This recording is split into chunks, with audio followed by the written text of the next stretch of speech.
خايفين.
في ايدك سلك ده وقعت والله.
الشرطة.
Security Council open debate to order. ويدريد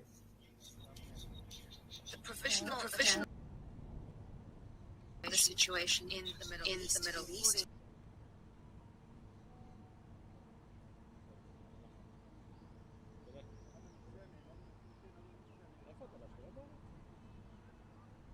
Rule 37 of the Council's provisional rules of procedure by invite representatives of Egypt, Israel. It is so decided.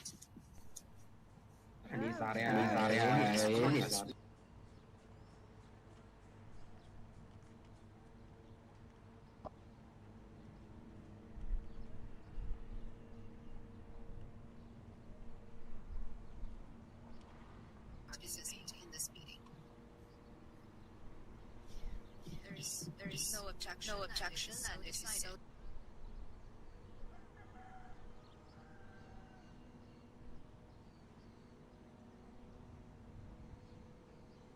Rule 39 of the Council's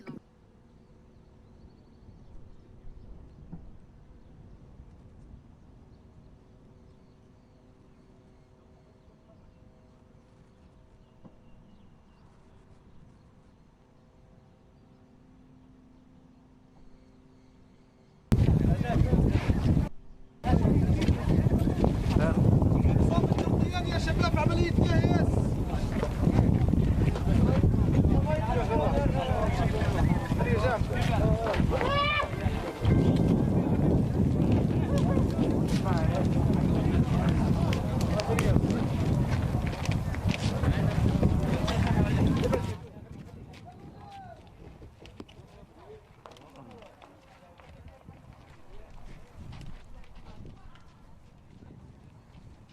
Distinguished members of the Security Council, Excellency.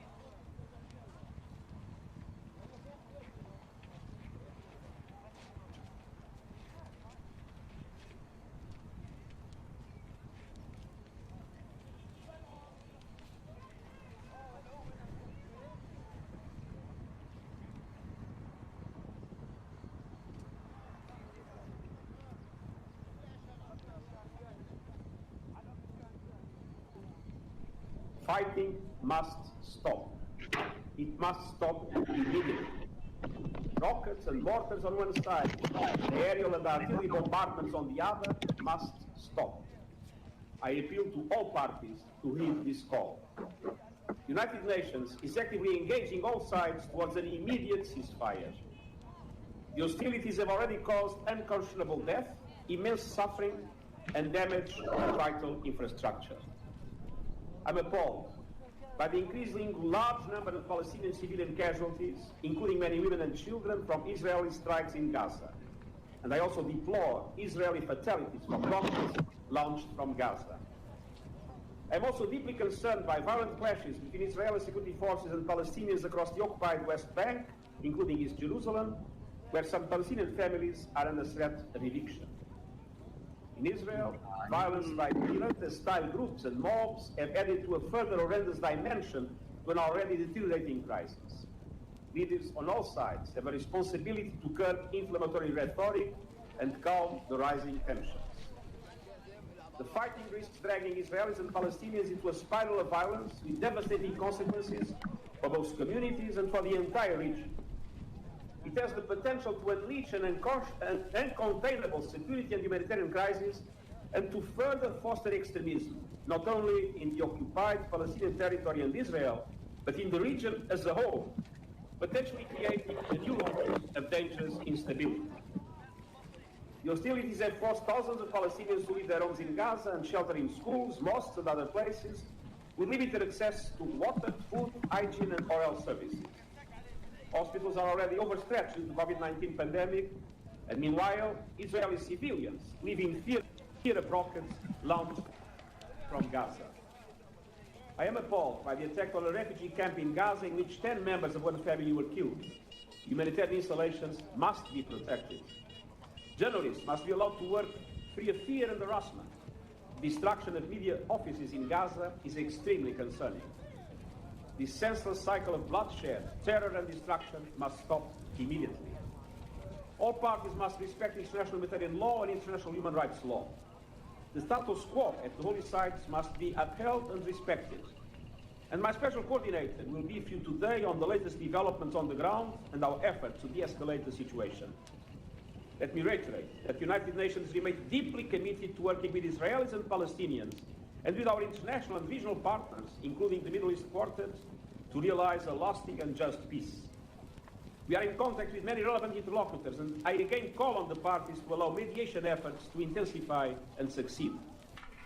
The only way forward is to return to negotiations with the goal of a two-state solution, living two states side by side in peace, security, and mutual recognition, with Jerusalem as the capital of both states, all based on relevant UN resolutions, international law, and prior agreements.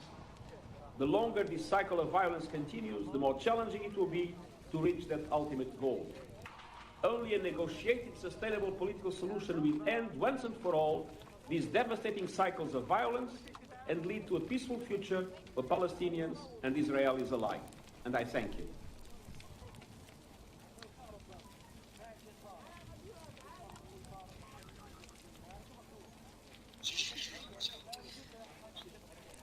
I thank Secretary General for his briefing.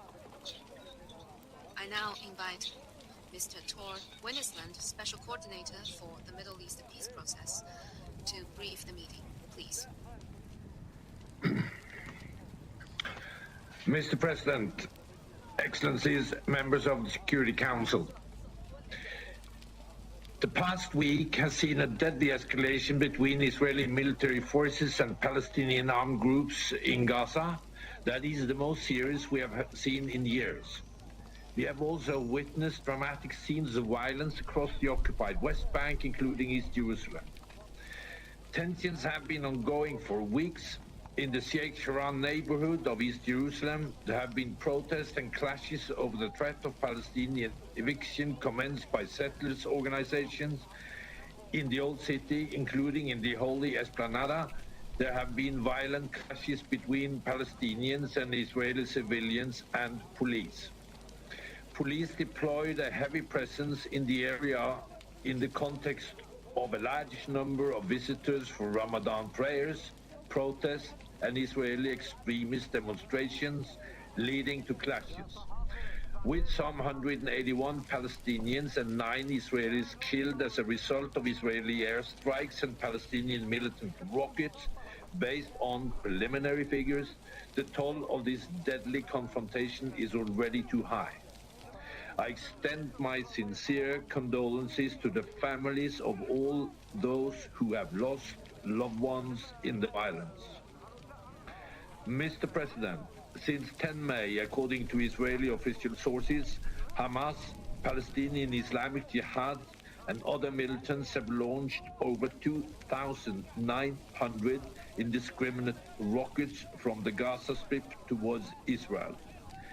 9 Israelis, including 5 women and 2 children, and 1 Indian national were killed and over 250 injured, 23 severely wounded.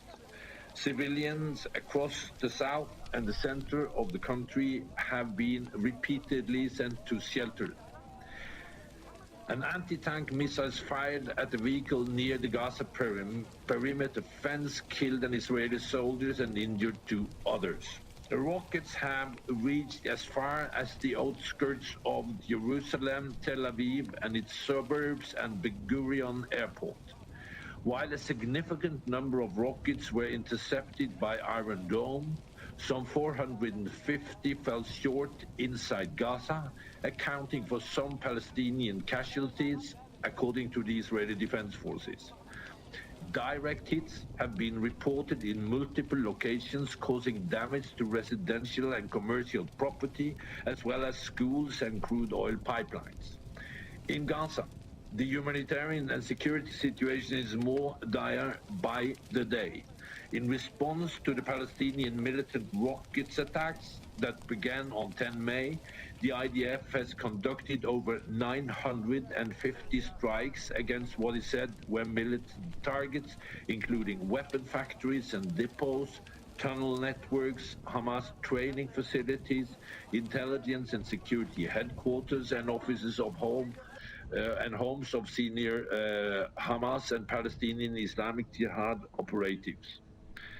These strikes have killed over 100 operatives, including senior commanders, according to the IDF. Nevertheless, the civilian death tolls, including children, continue to mount. As of this afternoon, local times, health authorities in Gaza report 181 Palestinians, including at least 52 children and 31 women and a person with disabilities killed, and 1,200 injured by these strikes. The population must repeatedly try to find cover from strikes, absent proper shelters, and over 34,000 people have been displaced from their homes. Over 40 UNRWA schools are now open in Gaza as shelters with limited access to water and no access to health care or food, and serve for protection purposes only. The dense and closed context of Gaza makes seeking shelters all the more difficult. As a result of the military operation, 7 factories, 40 schools, and at least 4 hospitals have sustained complete or partial damage. At least 18 buildings, including 4 high-rise towers, including one hosting international media outlets, have been destroyed, and over 350 buildings damaged. According to the IDF, these buildings contain Hamas military installations. Mr. President, reports continue of families, women, children, and infants killed in their homes by airstrikes. Early this morning, several houses were struck while residents were inside, killing 12 people and injuring over 50 others. I note also the death yesterday of 9 family members, 2 women and 7 children in the Al-Shatia camp, among so many others. In Israel, a 5-year-old boy was killed by a rocket in Sderot, and a 16-year-old girl and her father were killed in Lot. Such tragedies are unacceptable and cannot be justified nor measured. Mr. President, these escalations have already produced tragic results. A further intensification of hostilities would have devastating consequences for both Palestinians and Israelis. The United Nations is working tirelessly with all sides to restore calm. I reiterate the Secretary General's urgent call on Israel and Palestinian armed groups to take immediate and decisive steps to de-escalate the situation and prevent any further loss of life. Israelis and Palestinians have a legitimate right to safety and security. The violence we are witnessing now is unacceptable and unjustifiable. Hamas and other militants' indiscriminate launching of rockets and mortars from highly populated civilian neighborhoods into civilian populated centers in Israel violates international humanitarian law and must cease immediately. Civilian areas must never be used for military purposes.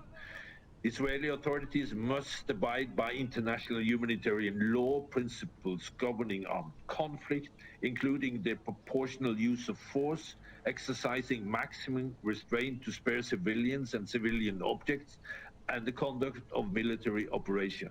I reiterate that children should not be the target of violence or put in harm's way. Mr. President, turning briefly to ongoing regional dynamics, on 13 May, the IDF informed that 3 rockets were fired from Lebanon into the sea off the coast of northern Israel. Lebanese armed forces confirmed the firing and reporting findings materials close to a Palestinian refugee camp in Rashidiyah. On 14 May, up to 100 individuals protested north of the Blue Line, some waving Palestinian and Hezbollah flags. UNIFIL observed several protesters crossing the blue line close to the town of Metula. IDF personnel fired multiple warning shots, reportedly injuring 2. According to Lebanese authorities, 1, a Lebanese citizen, later died. The Lebanese armed forces arrested several protesters following the incidents. In addition, 3 rockets were launched from Syria. There were no reports of damage or injuries. Mass protests in solidarity with Palestinians also occurred at the Israeli borders with Jordan, where thousands of Jordanians marched towards the bridge connecting Jordan to the occupied West Bank, but were reportedly stopped short by the Jordanian security forces. Mr. President, violence in the occupied West Bank, including East Jerusalem, continued to increase. Since 10 May, 19 Palestinians were killed, including 2 children, and some 1,844 Palestinians were injured in the West Bank by Israeli security forces in either clashes or other incidences, 444 of these by live ammunition. At least 8 Israelis were injured in these incidences, according to Israeli government sources. On 10 May, amid heavy presence of Israeli security forces ahead of planned Jerusalem Day March, thousands of Palestinians clashed with police in and around the Holy Esplanade and other parts of the Old City. ISF reportedly shot and injured over 650 Palestinians with rubber-coated metal bullets and other crowd-controlled means. 32 ISF personnel were injured in these clashes, although Israeli authorities took steps to reroute the Jerusalem Day marches, leading to their cancellation. Tensions continued, particularly within the Holy Esplanade. In Sheikh Jarrah, ISF dispersed demonstrators using sunk water, sponge-tipped bullets, and stun grenades. 1 Palestinian was killed and another shot and injured in separate incidences after they attempted to attack Israeli soldiers. On 14 May, violence escalated as Palestinians held a day of rage in support of Gaza, with clashes between Palestinians and ISF in Qalqilia, Ramallah, Nablus, Bethlehem, Hebron, and dozens of other locations. 10 Palestinians were killed by Israeli forces, in addition to 1 Palestinian killed near Ofra's settlement in an alleged stabbed attack against ISF. This is the highest number of Palestinian fatalities recorded in a single day in the West Bank, including East Jerusalem, since UN began recording fatalities in 2008. Mr. President, turning again to Gaza, the damage to infrastructure in the Strip has been substantial, and a humanitarian emergency is unfolding. The Gaza power plant is operating at reduced capacity due to Israel's closure of Kerem Shalom crossing. Reports from Gaza suggest rolling daily power cuts of 5 to 6 hours in some areas.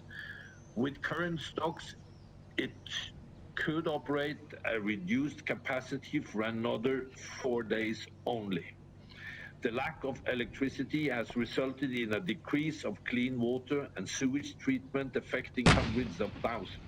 The health system, already overwhelmed by chronic drug shortages, inadequate equipment, and COVID-19 pandemic, will likely be unable to meet the needs of those injured during the violence, particularly as hospitals face equipment and electricity shortage. Since 10 May, Israeli authorities have kept Gaza crossing for people and goods closed. This includes humanitarian personnel and critical aid, such as fuel and medical supplies. The fishing zones off the coast of Gaza also remain closed. The Rafah crossing was closed 12th of May and reopened this morning. It is vital that, mindful of its security concerns, Israel opened the crossing for movement of critical staff in and out of Gaza and for the entry of fuel for the Gaza power plant. The UN must also be able to bring in key items needed for trauma care and to adequately supply shelters given the huge influx of IDPs. It requires a pause in fighting to allow limited movement for a restock of supplies and to assess damage and needs, including to electricity infrastructure. I remind all sides that the UN and its partners have nearly completed a massive multi-billion-dollar reconstruction effort following the 2014 conflict. Given the range of current global challenges, an outpouring of international support on the same scale is highly unlikely. All sides should be mindful of this as the fighting and destruction continues. Mr. President, we cannot allow the situation to slide further into chaos. The hostilities must stop. I reiterate the appeal just given by the Secretary General for an immediate cessation of hostilities and for his dire warning that this conflict will increase radicalization and extremism in the whole region. The international community has a crucial role to play. It must take action now to enable the parties to step back from the brink. I welcome the statements from members of the Security Council, the Arab League, and others aimed at finding a diplomatic solution to the immediate crisis. I also appreciate the efforts of leaders across the international community over the past days, urging all parties to exercise restraints, de-escalate tension, and prevent further civilian casualties. Mr. President, we are once again witnessing the tragic results of the failure to address the core issues that have driven the conflict for decades. Palestinian and Israeli civilians continue to endure the suffering that accompanies repeated cycles of violence and conflict. These cycles of violence will only stop with a political resolution to the conflict, including addressing the status of Jerusalem and other final status issues, with an end to the occupation and the realization of a two-state solution on the basis of the 1967 line, UN resolution, international law, and mutual agreements with Israel as capital of both Israel and Palestine. I reiterate my call to the members of the Middle East Quartet, key Arabs and international partners, as well as to Israel and Palestinian leadership to strengthen efforts to return to meaningful negotiations towards a viable two-state solution. I thank you, Mr. President.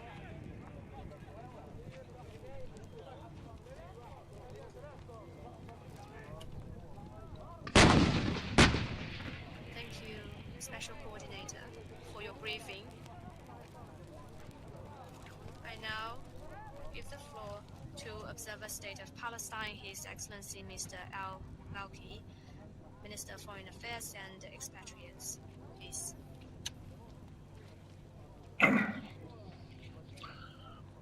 Mr. President, allow me to thank China for convening this important meeting and for being represented at ministerial level, as well as Tunisia for their relentless efforts within this council, and my Arab brothers who decided to participate in this meeting as an integral part of their efforts to end aggression against our people, land, and holy sites. Allow me also to thank the Secretary General for his participation and ongoing efforts, together with the UN Special Coordinator, to end this latest aggression against our people. I do acknowledge the presence of the foreign ministers of the Kingdom of Norway and the Republic of Ireland, and the Deputy Foreign Minister of the Russian Federation. Mr. President, there are no words that can describe the horrors our people are enduring. Baby Omar al-Hadidi came to life only 5 months ago and will now have to go through life without his mother and brothers Osama, 6 years old, Abdurrahman, 8, Suhaib, 14, all killed by an Israeli airstrike. His family is not the only one. Members of the family Abu Hatab were killed, including Ala, 5 years old, Bilal, 10, Yusuf, 11, and the family Al-Tanani, Rawiya was 4 months pregnant. She was killed together with her husband and sons, Ismail, 6 years old, Amir, 5, Adham, 4, Muhammad, 3. Few hours ago, 15 members of the family Al-Qulaq were killed, including Zaid, 8 years old, Adam, 3, and Qusay, 1 year old, and their parents. Aziz survived, he is 10. When you embrace your children and grandchildren tonight, please think of our children and of how you can honor those killed and spare those still alive. Think of what it feels to see your world crumbling down and not being able to protect them. Think of what it means to sleep not knowing which one of you will wake up. Remember that each time Israel hears a foreign leader speak of its right to defend itself, it is further emboldened to continue murdering entire families in their sleep. Israel is killing Palestinians in Gaza, one family at a time. Israel is trying to uproot Palestinians from Jerusalem, expelling families, one home, one neighborhood at a time. Israel is persecuting our people, committing war crimes and crimes against humanity. Some may not want to use these words, war crimes and crimes against humanity, but they know they are true. Israel is unapologetic and relentless in pursuing its colonial policies. We are therefore left with two questions. The first one is, what are the Palestinian people entitled to do to resist such policies and defend themselves? The following questions hold the answer.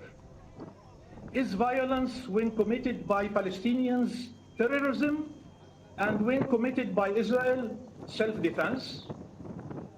Who will be arrested, the settlers or those resisting their presence and assaults? Will our peaceful protesters enjoy international protection or be left to face Israeli bullets and slander?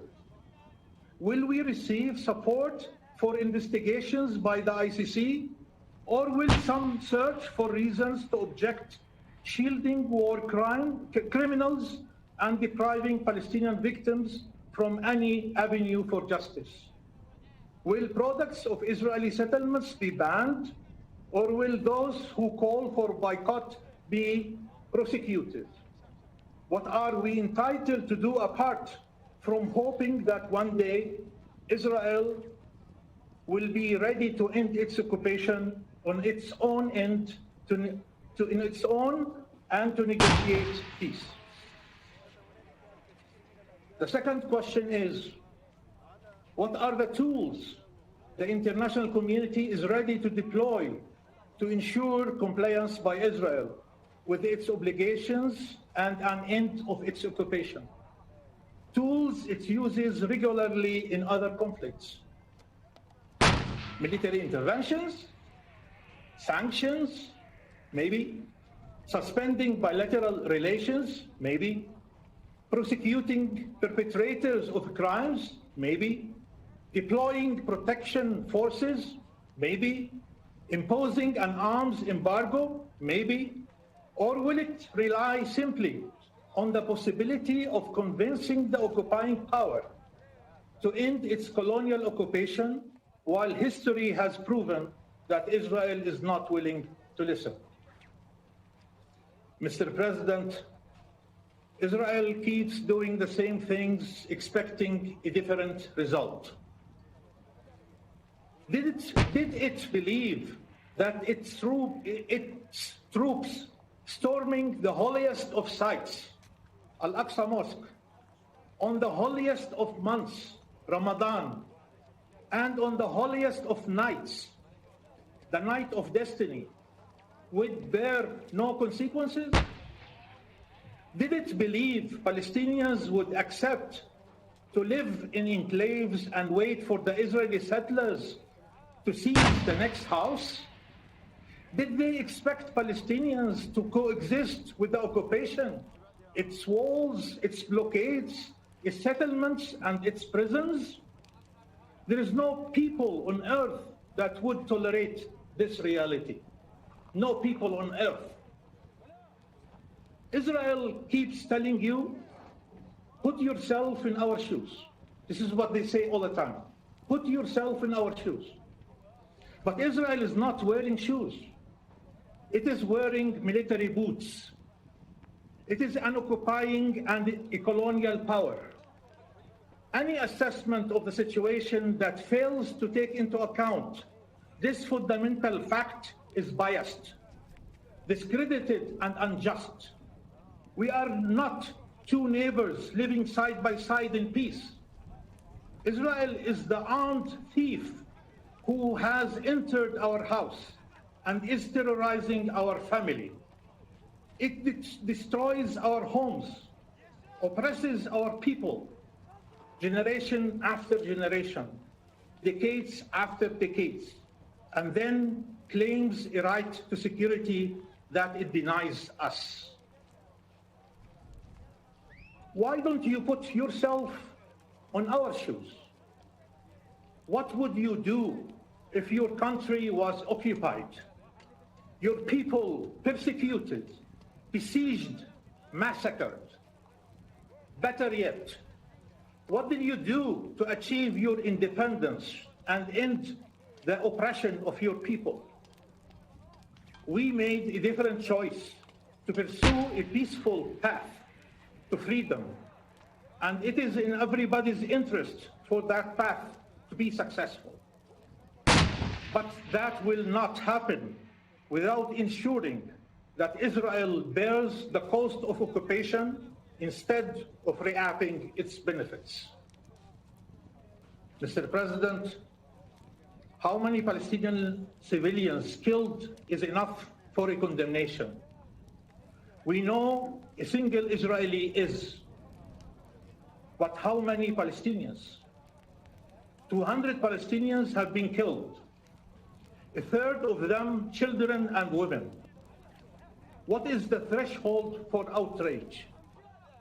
An entire family wiped out of existence is not enough. Dozens of families killed is not enough. Residential buildings brought to the ground and tens of thousands of Palestinians displaced for the fourth or fifth time is not enough. All this in the midst of a pandemic.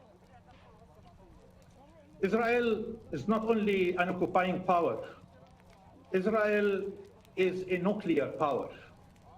It has a military arsenal, the Iron Dome, shelters, while our people in Gaza are besieged, trapped, with nowhere to go and no safe haven. Even the UNRWA schools within which they shelter are vulnerable to Israeli attacks. It is Palestinian civilians who need protection. They deserve compassion. They deserve solidarity and action. The Palestinian people have risen everywhere because they are victims everywhere. Victims of dispossession, forced displacement, discrimination, and denial of rights on both sides of the Green Line and in exile. When hearing Israeli officials speak, one could wonder how horrible it must be for them to live under our occupation. With our forces deployed in their streets and our settlers terrorizing their people and taking over their land and homes, and with millions of them under blockade. As many colonial powers before it, Israel holds its victims responsible for their own death. Israel is the victim forced to kill the Palestinians because they do not behave. If only Palestinians could coexist with their occupiers and oppressor in peace. Some wonder why Palestine enjoys so much solidarity and support from so many nations around the world. And the reason is that these nations are informed by their own history, their own struggle for freedom, and they know oppression when they see it. The countries who sit in these United Nations would be dishonoring the memory of those who fought for freedom in their respective countries if they were to accept colonialism and apartheid in Palestine. Mr. President, where are they, those who proclaimed they had achieved peace in the Middle East by brokering agreements between countries who were actually not at war? Where are they, those who proclaimed that peace in the Middle East could be achieved without the Palestinians and at their expense? Where are they, those real estate agents who decided they could sell what they do not own to those who have no rightful claim? We told them then, and we say now, Jerusalem is not for sale. Our roots are deep, our history long, our heritage etched in every stone, in every street and alley in this city. War and peace start from Jerusalem. You want to save peace? Start by saving Sheikh Jarrah. Protect Al-Haram al-Sharif from attempts to divide it temporarily and spatially. Israel continues proclaiming that Jerusalem is a unified capital of Israel. Have you ever seen the city more divided? The international consensus you have all helped shape and defend is being destroyed in front of our very eyes. The alternative that Israel chose is apartheid. Yes, apartheid. And one day soon, even this council will not be able to deny this reality. Act now to end the aggression and the assault on our people, our homes, our land. Act now so freedom can prevail, not apartheid. Mr. President, as the Palestinian people mark the 73rd anniversary of the Nakba, the catastrophe, Israel pursues the same policies of disposition, forced displacement, discrimination and denial of Palestinian rights.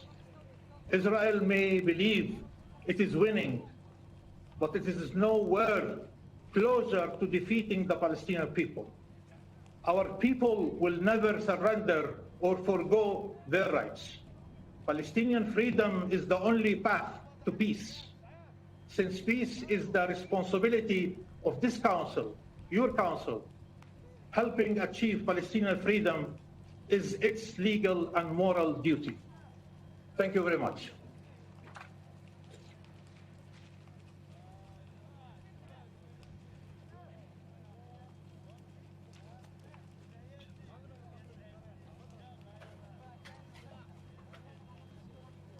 Thank you, Your Excellency, for your statement.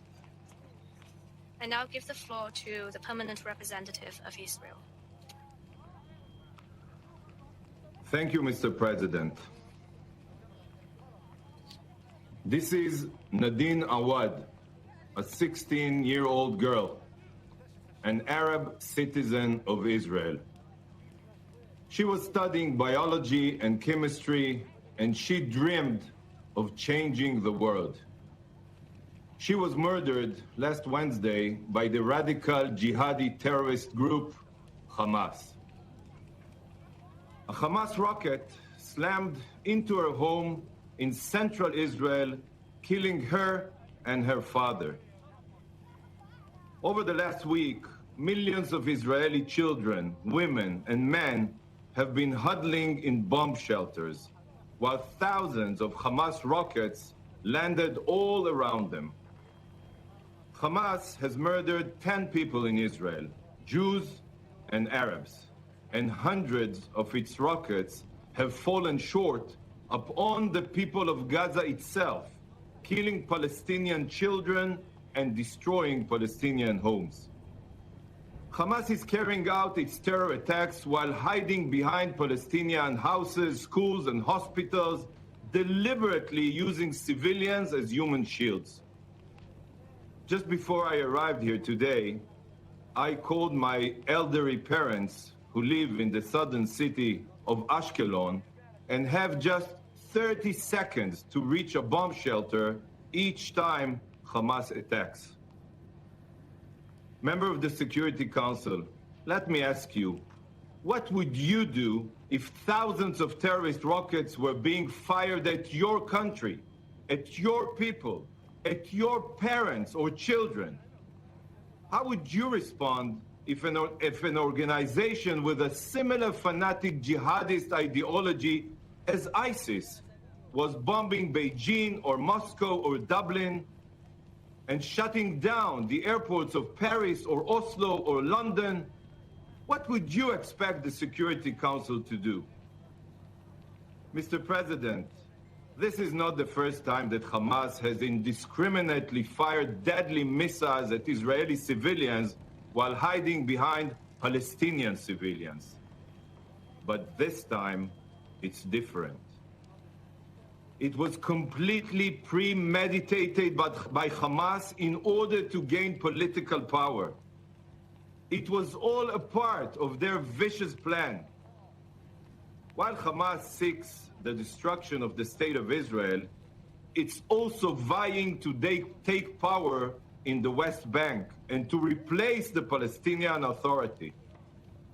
Hamas was frustrated last month when President Abbas postponed Palestinian elections after not holding them for 15 years. It looked for another way to seize power. So, unfortunately, it chose to escalate tensions in Jerusalem as a pretext to start this war. Suddenly, Hamas leader Mohammed Deif, who has been silent for years, was threatening Israel would pay a heavy price if an Israeli court went ahead and ruled on a property dispute in Jerusalem. Now let me be clear. Israel is a country of law with a robust and independent judiciary. As in any democracy, the Israeli government does not interfere with court proceedings. Everyone knows that. Buying into Hamas's political propaganda ploy to portray the massive, unprovoked rocket attacks as a result of the dispute in Sheikh Jarrah is not only wrong, it is dangerous. It sends a disturbing message.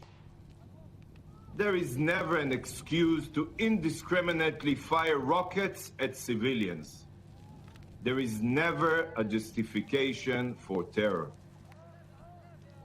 Do you really believe that this property dispute is what caused Hamas to launch these large-scale attacks on the people of Israel? So after threatening Israel over Sheikh Jarrah, Hamas's next move was to incite violence on the Temple Mount, the holiest site in the world for Jews and one of the holiest for Muslims. Palestinian extremists turned the Al-Aqsa Mosque into a site for stockpiling weapons and launched violent attacks with firebombs and rocks against Jewish worshippers and against the Israeli police. Here is a photo of the stones and other weapons which Palestinian rioters placed in Al-Aqsa, desecrating this holy site and endangering the safety of all worshippers. The Israeli police had no choice but to intervene to restore order and ensure that both Jewish and Muslim worshippers could pray in peace. Using non-lethal means, our police was able to disperse the violent riots without a single fatality. Without a single fatality. I doubt whether there are many police forces anywhere in the world that could have achieved such an outcome. I want to emphasize, Israel deeply cherishes freedom of religion. Every year, during Ramadan and throughout the year, hundreds of thousands of Muslims are free to pray at their holy site in peace. Even after these extremely violent riots, Israel remains committed to the status quo and to religious freedom for all. Here is another photo of Eid al-Fitr prayers from this past Thursday, showing tens of thousands of Muslims praying at Al-Aqsa. Do you really believe these peaceful prayers is what caused Hamas to launch this large-scale attack on the people of Israel? Israel will continue to uphold the rights of all believers to practice their religion in freedom and security in the holy city of Jerusalem. As opposed to Hamas, which did everything in its power to incite violence, Israel took all possible steps to de-escalate tensions in Jerusalem. In an extremely exceptional move, we made a request to the Supreme Court to delay its hearing on the Sheikh Jarrah case.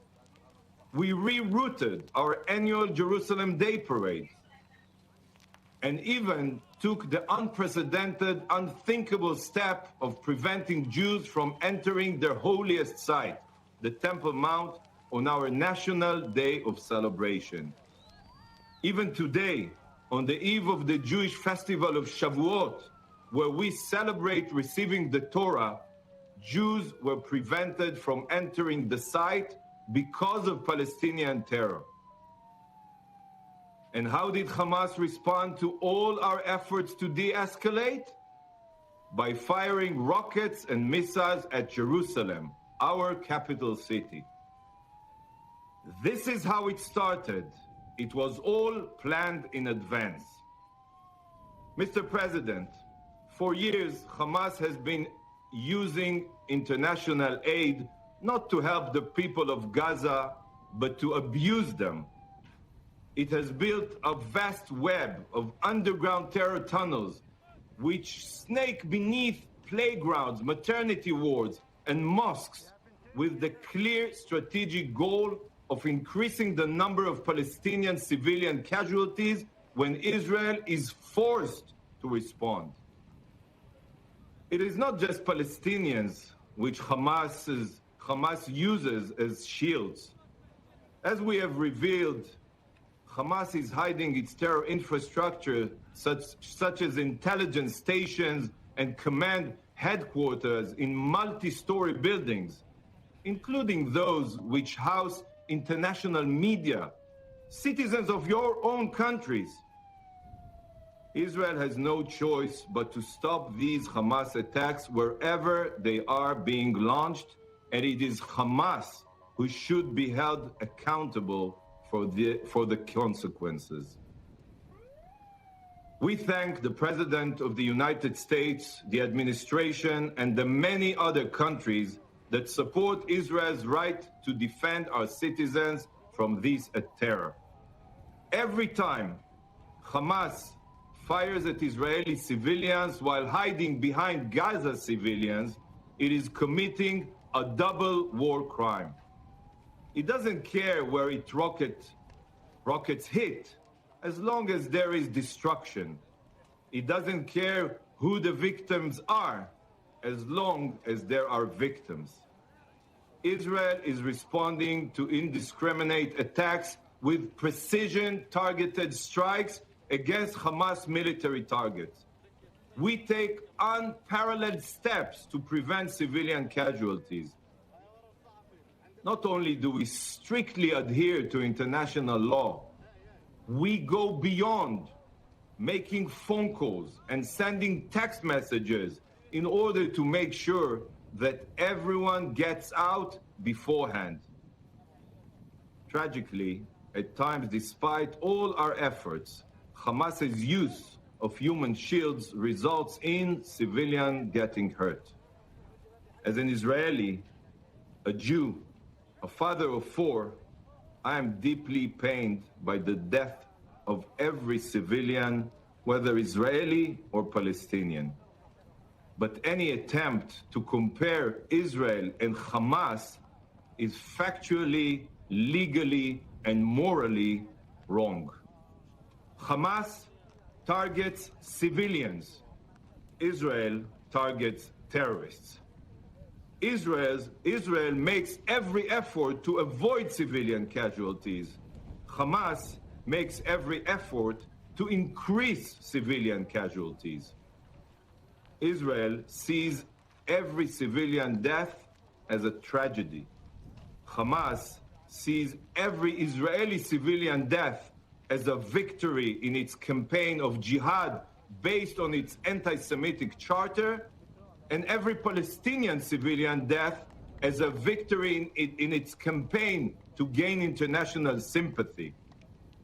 Israel uses its missiles to protect its children. Hamas uses children to protect its missiles.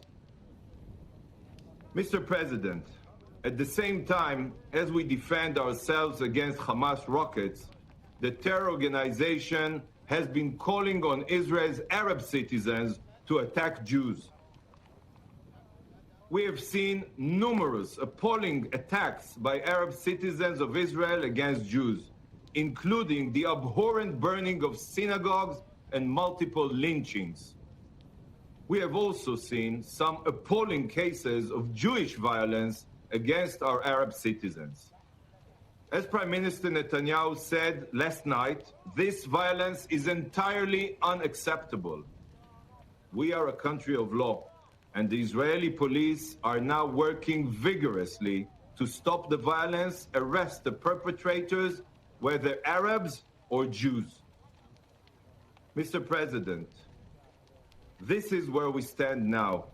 A massive, unprovoked assault by Hamas, initiated not as a result of any incidents involving Israel, but due to the internal Palestinian political maneuvering.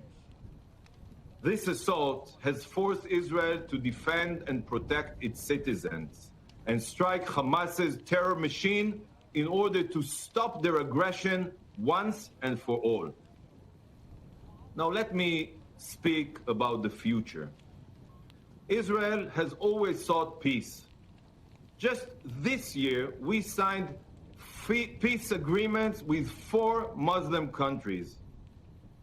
In 2005, Israel withdrew from the Gaza Strip and uprooted all the Jewish communities there in the hope it would bring security. Instead, it brought unending terror attacks by Hamas. You, the members of the Security Council, responsible for maintaining international peace and security, stand today at a critical crossroads. You have 2 choices. You can create false moral equivalence, immoral equivalence, between the actions of a democracy that sanctifies life and those of terrorist organization that glorifies death by calling for restraint on all sides and failing to unequivocally condemn Hamas. If you make this choice, it will lead to the success of Hamas's insidious strategy of firing at Israeli civilians while hiding behind Palestinian civilians. It will lead to the deaths of more innocent Israelis and Palestinians. It will lead to the strengthening of Hamas, the weakening of the Palestinian Authority, and the undermining of the chances for a dialogue. If you choose to avoid condemning Hamas, it will strengthen the radical terror group which aims to overthrow the Palestinian Authority and whose charter explicitly calls for wiping Israel off the map. It will continue the cycle of violence and undermine the chances for peace. But today, you can choose a different path. You can unequivocally condemn Hamas's indiscriminate and unprovoked attacks which threaten Israelis and Palestinians alike. You can choose to support Israel's heroic efforts to defend itself and dismantle Hamas's infrastructure of terror while doing everything to minimize the number of casualties on both sides. You can send a clear message to Hamas that the international community will no longer accept its strategy of turning Palestinian children into human shields and using schools, hospitals, and high-rises to hide its terror machines. You can choose to support a more peaceful future by demanding the demilitarization of the Gaza Strip and insisting on an authority in Gaza that invests in the well-being of the people of Gaza rather than in the destruction of the state of Israel. Israel has already made its choice. We will take all steps necessary to defend our people. Now, the choice is yours. The world is watching. Thank you.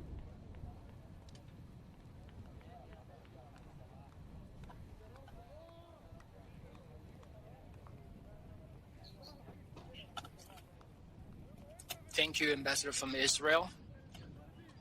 Next, I will invite Deputy Prime Minister and Foreign Minister Ayman Safadi from Jordan to speak, please.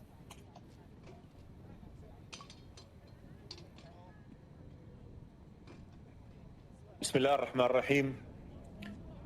معالي السيد وانغي وزير خارجية جمهورية الصين الشعبية الصديقة رئيس مجلس الأمن، معالي الأمين العام للأمم المتحدة، أصحاب المعالي والسعادة، السلام عليكم ورحمة الله وبركاته.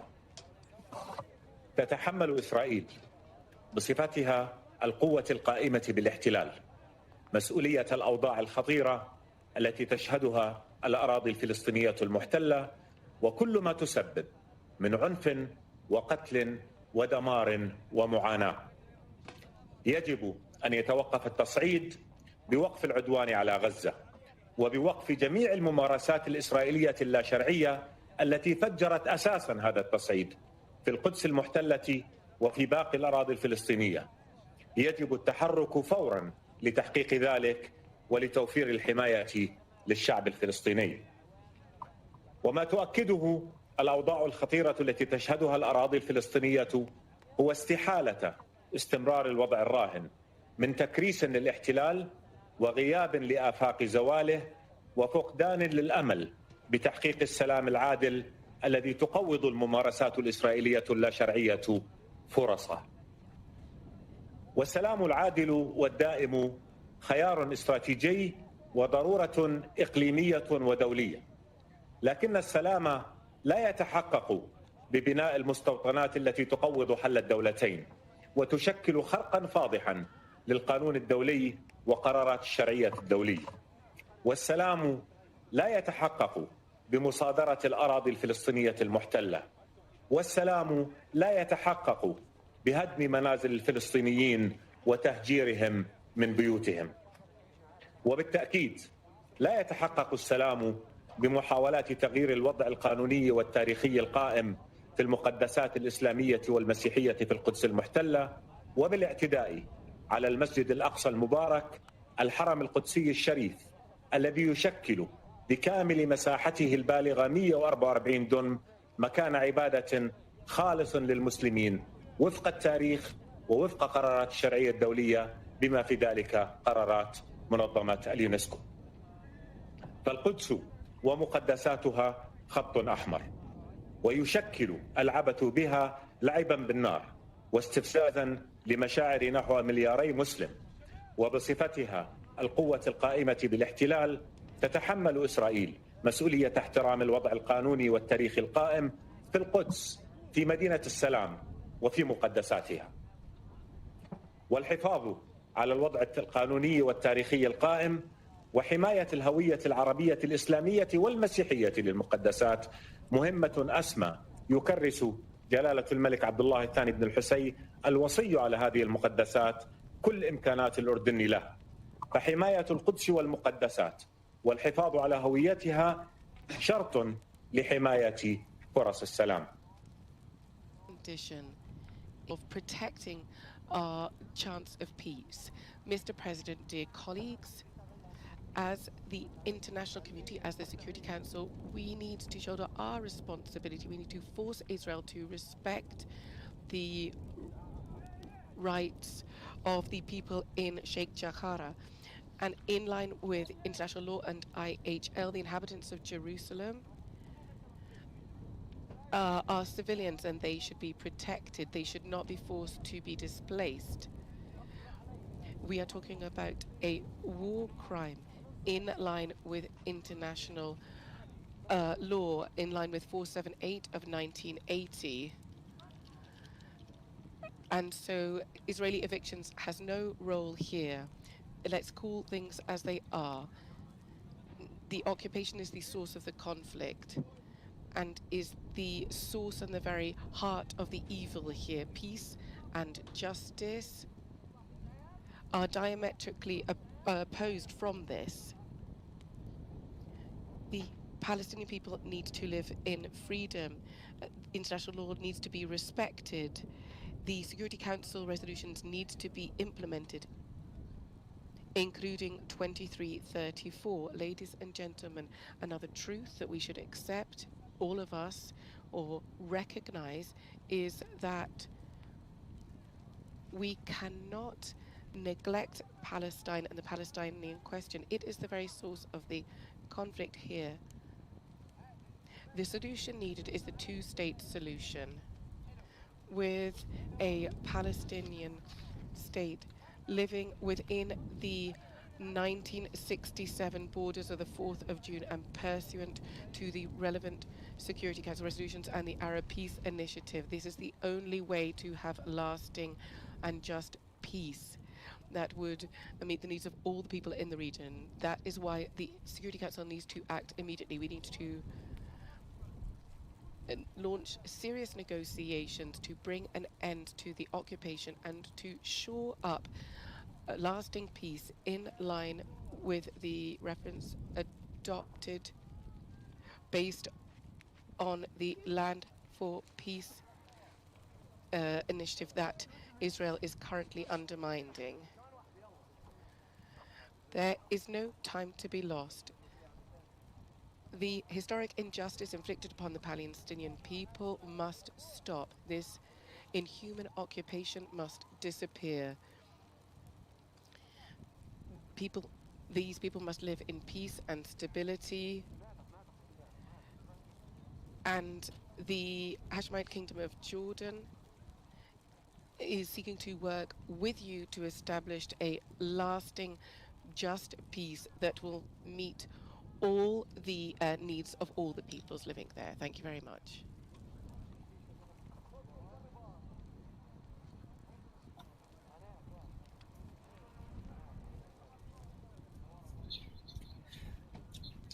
Thank you, Mr. Deputy Prime Minister and Foreign Minister. Next, I hope to invite Foreign Minister Shukri from Egypt to speak.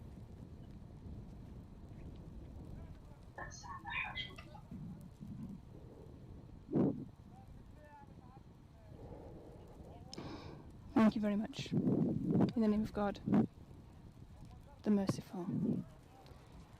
Councillor of State for Foreign Affairs of China, President of the Security Council, Antonio Guterres, Secretary General of the United Nations, Foreign Affairs Ministers, Ambassadors,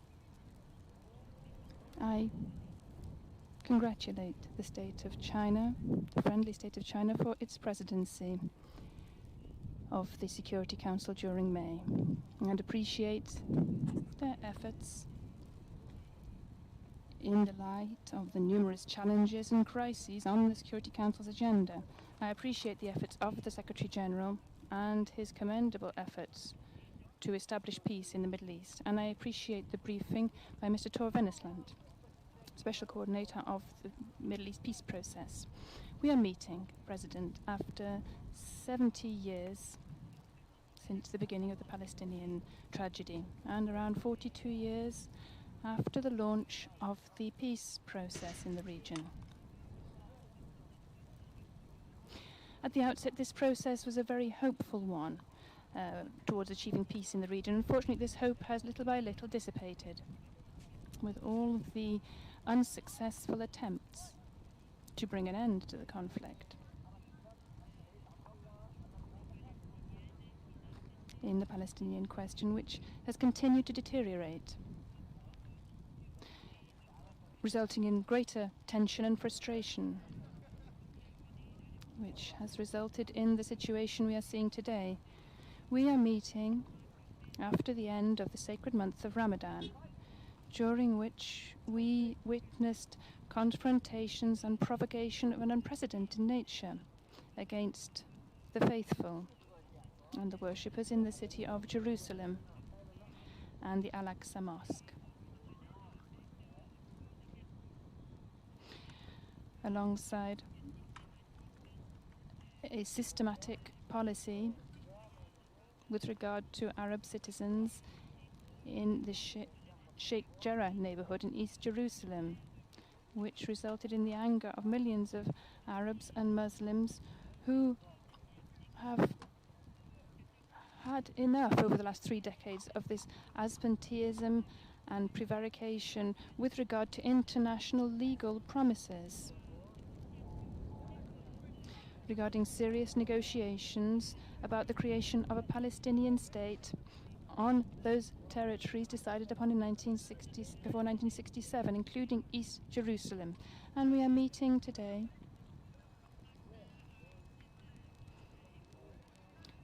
with regard to recent developments.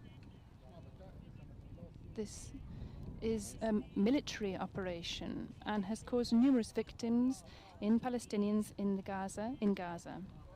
And this jeopardizes the achievement of peace and stability in the region. This means that the Council must take into account this crisis situation and must shoulder its responsibilities to bring an end to the current conflict and de-escalation, so that everybody can breathe more freely again, everybody can take a deep breath and think about the causes of the current situation and the lessons learned. And Egypt has always said that there can be no peace in the region without a lasting, just solution. We do not need to reinvent the wheel. The solution exists. It is the two-state solution. Despite everything, this is the only choice which can satisfy all the parties. The threats to regional stability today did not appear overnight. These are the result of a climate of tension and frustration over years of systematic regression and efforts to undermine all attempts to achieve peace in the region. The painful lessons we have learned are the result of this over recent months. And this applies at all levels in the West Bank and in East Jerusalem as a result of the expansion of the settlements and the forced displacement of Palestinians, the confiscation of lands, destruction of institutions and homes, and also Israeli practices which have violated the holy month of Ramadan. As we have seen, the holy esplanade of the Al-Aqsa Mosque has become a battlefield, which is not worthy of the 3 celestial religions. Because Egypt is fully aware of its responsibility towards its Arab brothers, and we hold a deeply held conviction to fulfill a role to maintain international peace and security, and we have therefore worked at all levels to achieve an immediate ceasefire, to protect the lives of innocent people, so as to come back to a true negotiating table for peace, to reach a solution, rather than to maintain a very precarious situation where it is the innocent who have paid the highest price. There is no other means to resume peace and security except by ensuring that Palestinian people obtain their legitimate right and the independence of their state on the 4th of June 1967 lines. We insist upon the renewal or the implementation of the activities of the quartet for the peace process. And we are acting in line with Jordan, France and Germany within the Munich context to resume negotiations. Egypt has spared no effort to achieve a ceasefire. And we insist upon the protection of holy sites by the Hashemite guards so that the Palestinian people can establish their legitimate rights. Concessions must be made as a price to be paid for peace, so as to spare people from paying the heavy price of war, so that the future is a better one for the upcoming generations. I thank you.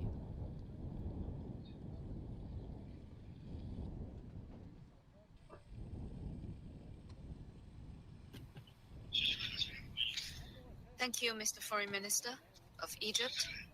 Now, I speak in my capacity as the Chinese State Councillor and Foreign Minister. Mr. Secretary General, colleagues, I thank Secretary General Guterres, the Special Coordinator for the Middle East peace process, for their briefings. I listened very carefully to the statements by the Palestinian Foreign Minister, the Israeli Permanent Representative to the UN, and the Foreign Ministers of Egypt and Jordan. I also welcome the representatives of Algeria and the Arab League to today's open debate.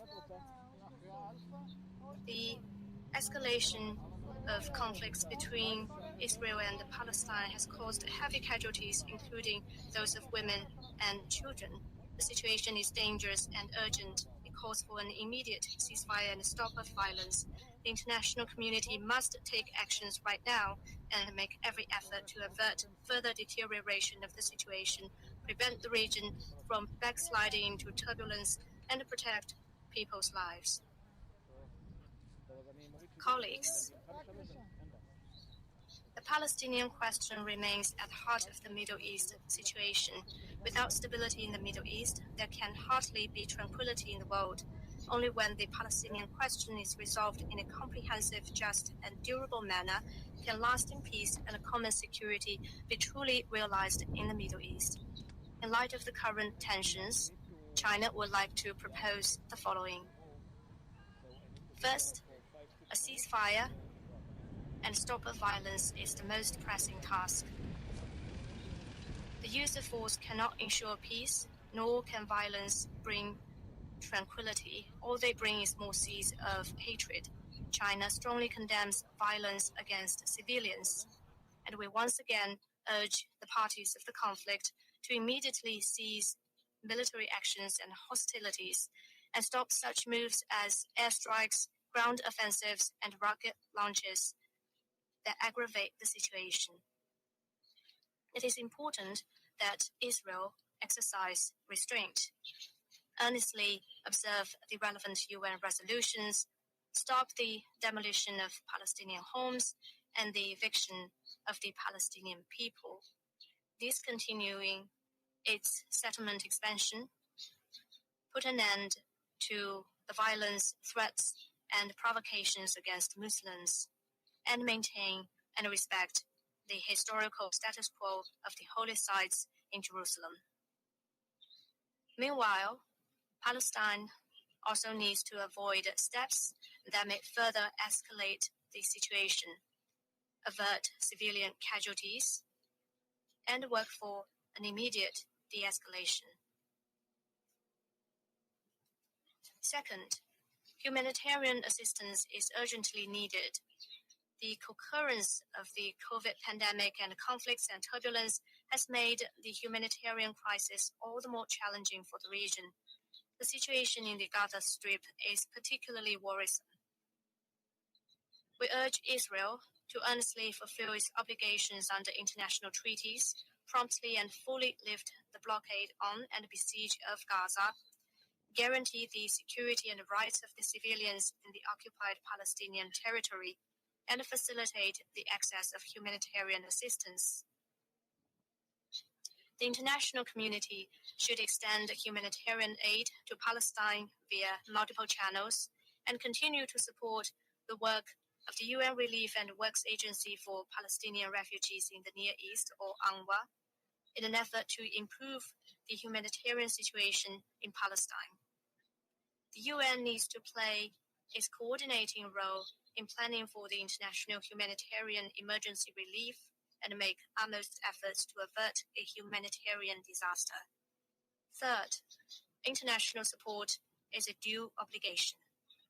The Security Council, shouldering the primary responsibility for safeguarding international peace and security, must take strong actions on the Palestine-Israel conflict, reiterate its firm support for the two-state solution, and do more to cool down the situation as soon as possible. China has been working with relevant countries on a Security Council press statement. Regrettably, simply because of the obstruction of one country, the Security Council hasn't been able to speak with one voice. We call upon the US to shoulder its due responsibilities, take a just position, and, together with most of the international community, support the Security Council in easing the situation, rebuilding trust, and advancing political settlement. We also support a more active role by the UN, the LAS, the OIC, and countries with important influence in the region. This will help galvanize more broad-based and effective efforts for peace. Fourth, the two-state solution is the fundamental way forward. Recent years have seen a derailment of the Middle East peace process. The relevant UN resolutions have not been effectively implemented. In particular, Palestine's right to establish an independent state has been persistently undermined, and the suffering of the Palestinian people further deepened, leading to the crisis we see today. What has happened proves once again that an enduring settlement can only be achieved on the basis of the two-state solution.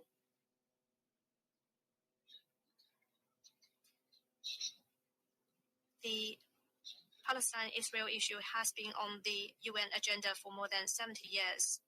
Generations of Palestinians have waited year after year for the restoration of their legitimate national right, which still remains elusive. Justice is already running late, but it must not be forever absent. China supports a resumption of peace talks between Palestine and Israel on the basis of the two-state solution, and as soon as possible. China supports the establishment of an independent state of Palestine that enjoys full sovereignty on the basis of the 1967 borders and with East Jerusalem as its capital, so as to fundamentally achieve peaceful coexistence between Palestine and Israel, harmony between the Arabs and the Jews, and lasting peace of the Middle East. Colleagues, China is a sincere friend of the Palestinian people. We have all along followed and believed in the Middle East peace process and maintained a staunch force for justice and fairness and for all efforts towards de-escalation. The current situation has further highlighted the significance of the four-point proposal on the Palestinian question put forth by President Xi Jinping in 2017. Since assuming presidency of the Council, China has attached particular importance to the current tensions in the Middle East and has facilitated multiple rounds of deliberations on the Palestinian question. China will scale up efforts to promote peace talks and earnestly perform our duty as the Council President. we reaffirm our invitation to Palestinian and Israeli peace advocates to continue their dialogue in China and welcome representatives of the two sides to come to China for direct negotiations.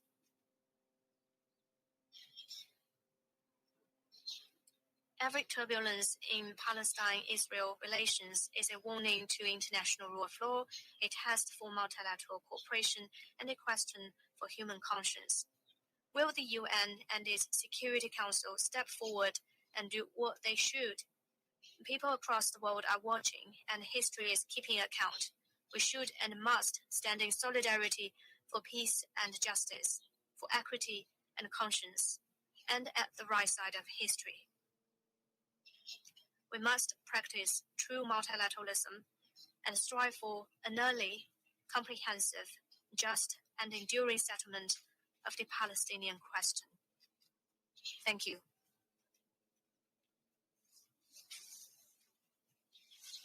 I now resume my function as President of the Council.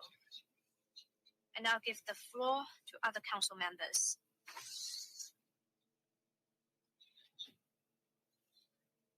I now invite His Excellency Mr. Otman Jirandi, Minister of Foreign Affairs, Migration and Tourism Support, please. شكرا سيد. Thank you, Mr. President. Mr. Wan Lee, Minister for Foreign Affairs, thank you very much for having accepted to convene this very important meeting. I'd also like to thank Mr. Antonio Guterres, the Secretary General of the United Nations.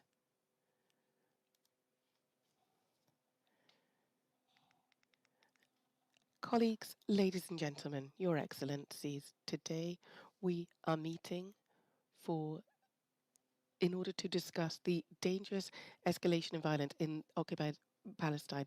This escalation of violence is a serious threat to international peace and security.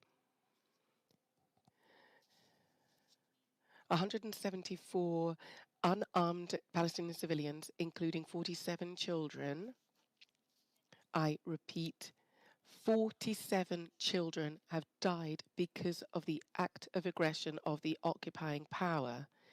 In this new chapter of the series of oppressive and intimidating practices conducted by the occupying power against the Palestinian people for more than 7 decades now, it seems that it is about the same amount of time as the United Nations and the Security Council has been in existence. The Security Council, where we're meeting today, the main body charged by the Charter to protect international peace and security and to protect vulnerable people in the world, to protect them from acts of aggression. The historic position of Tunisia remains unchanged. We support the Palestinian cause. It is just, and once again today we condemn as firmly as we can the practices of the occupying power. They don't just simply not want to respect IHL and international humanitarian law and also the relevant resolutions of the Security Council, but also they want to flout all instruments and areas, including the holy sites. As a proof, the attacks and acts of provocation against believers in the Al-Aqsa Mosque area, in particular heinous during the month of Ramadan. The occupying power is also seeking to continue its expansive policy and settlement and confiscation policy. Is promoting the forced displacement of the Palestinian people and the uprooting of these people from their land. It is seeking to change the historic legal status of Jerusalem and to change its demographic and nature as well. Mr. President, 47 Palestinian children have become victim of the bombs and fire from Israel. The current situation is not just new. It is a recurring situation that the Palestinians have experienced for decades. It has led to thousands of innocent Palestinian civilian deaths, and it has affected the entire region. Despite all of these practices of oppression, the acts of aggression from the occupying power, and the violations of Security Council resolutions, despite this, the occupying power is insisting to pursue its actions against the Palestinians in the occupied territories with these silence of the council. And this is why, henceforth, in terms of politics and morality, we need to ask for responsibility. We need to ask those who are responsible for the serious deterioration in the situation and the loss of life, as well as the destruction and the upheavals in the region. They need to be held to account. The current escalation of violence has come just after the adoption of an unjust decision by the occupying force to expel Palestinians from the Sheikh Jarrah area. The idea is to Judaize the town, and there have been attacks on the Al-Aqsa Mosque as well. There have been people have been prevented to getting into the mosque and the area there. And this is particularly heinous because it's the month of Ramadan. And this is something that struck all Muslims throughout the world. Tunisia would therefore urge the international community and the Security Council to shoulder their responsibility and bring an end to this dangerous escalation of violence, and to bring this to an end by dealing with the direct root causes of these events and by protecting the Palestinian people. There's a need to preserve the historic legal status of Jerusalem. Furthermore, we would urge the Council to intervene swiftly and effectively to adopt a clear position and to oblige the occupying power to bring an immediate end to the aggression against the Palestinian people. There's a need for them to stop the escalation of violence and stop having civilian victims. This undoubtedly will involve the recognition of the right to the Palestinian people, like all other peoples in the world, to self-determination. We must not treat victims and the aggressors equally. Indeed, sir, we welcome the diplomatic efforts made by international players to stop the escalation of violence and to mitigate tension. But even though these efforts are crucial, it's just a temporary solution. This doesn't actually change the situation that is due to ongoing occupation and settlement activities and plans to divide up the land, destroy houses, and continue the blockade. There are all of these forms of collective punishment upon the Palestinian people. Therefore, the international community needs now to fully shoulder its responsibility and oblige Israel, the occupying power, to stop its occupation and respect the UN resolutions and other international resolutions. The resolve to have peace must prevail. It must prevail over any desire not to have it. Before concluding, I'd like to reiterate once again that we are a non-permanent member of the Security Council, and under the jurisdiction of our President, Mr. Said, we are calling for an end to the escalation in violence so that there be no more civilian victims. The region cannot restore peace and stability without a comprehensive settlement of the Palestinian question based on the Security Council resolutions and international agreed upon references, and also the Arab Peace Initiative. We are talking here about a settlement that will enable the Palestinian people to enjoy their rights, the right to self-determination inter alia, the right to create their own independent sovereign state within the 4th of June, 1967 borders with Jerusalem as the capital of both states. In conclusion, we would reaffirm that Tunisia firmly commits to continuing its active participation in all initiatives to achieve this settlement as soon as possible in order to promote peace and security in the region and in the world as a whole. Thank you very much indeed.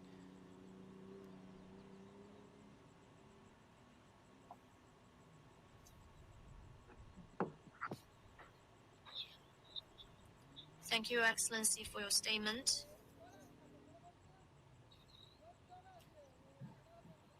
I now give the floor to the Foreign Minister of Norway to make your statement, please. Mr. President, thank you to both Secretary General Guterres and also to Special Coordinator Vennesland for your briefings. And since the Council met last on Wednesday, May the 12th, the situation on the ground has deteriorated significantly. As the Secretary General has elaborated on, the civilian losses are increasing. And as stated in our two earlier meetings this week, Norway is deeply worried about the situation, including the risks of further escalation. We call again for de-escalation. We continue to condemn the rocket attacks by Hamas and other groups towards the civilian population in Israel. They are unacceptable, and we recognize Israel's right to self-defense. At the same time, we urge Israel to ensure proportionality in its response and to show the utmost restraint in order to protect civilians in line with international humanitarian law. Repeatedly, Norway has condemned all attacks against civilians. I'm appalled by the death of a large number of children. Children are never a legitimate target and must be protected from harm. In addition comes tremendous psychosocial stress. Hundreds of families are forced to flee their homes. And furthermore, 35 schools in Gaza and 3 schools in Israel have been damaged in the violence. All parties have a duty to protect children. Yesterday's attack, which struck the premises of several media outlets in Gaza, is deeply troubling. A free and independent press has an important role to play in providing fact-based reporting from the conflict zones and has the right to be protected. Mr. President, there is an urgent need for cessation of hostilities and an immediate ceasefire. I welcome all efforts to achieve this, including by neighboring countries. We call for rapid, safe, and unimpeded access for humanitarian actors to bring in food, health services, and other humanitarian relief, including essential goods like fuel and gas. Mr. President, Jerusalem is sacred to 3 religions and 2 peoples, and therefore mobilizes believers across regions and communities have a special duty to safeguard the rights of believers at the holy sites of East Jerusalem and to ensure the historical status quo at the Holy Esplanada is respected. We expect the rights of all residents of Jerusalem to be upheld in accordance with international law.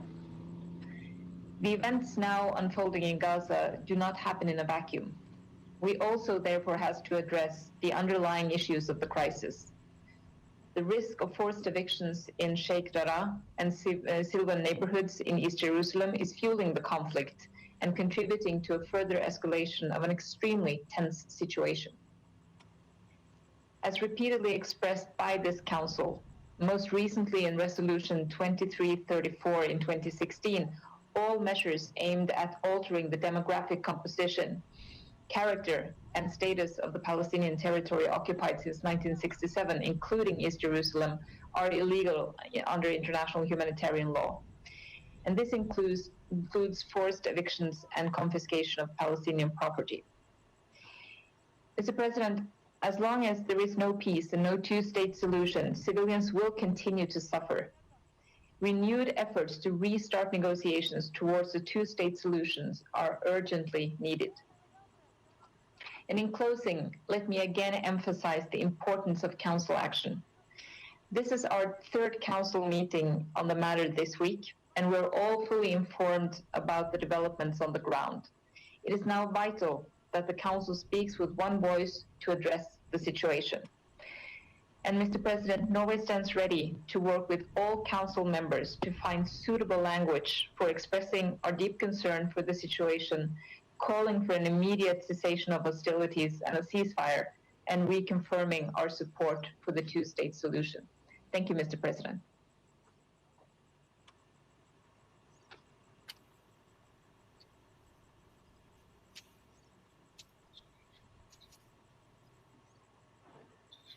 Thank you, Madam Minister, for your remarks. Next, let me invite Foreign Minister Simon Coveney from Ireland to speak.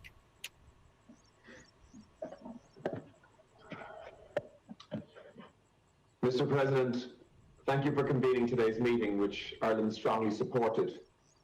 We have already waited too long to express ourselves in an open meeting of this Council on the current cycle of violence between Israelis and Palestinians. And the world is watching and listening to every word that we say. Thank you too to the Secretary General for your presence and for your important remarks, and Special Coordinator Winesland for your briefing also. I'd also like to thank the Palestinian Foreign Minister and the Israeli Ambassador for their remarks. And let me also acknowledge the remarks of my colleagues from Jordan and Egypt. We gather after a week of deadly escalating violence, in which so many innocent Palestinians and Israelis have lost their lives in the Gaza Strip, the West Bank, and across Israel.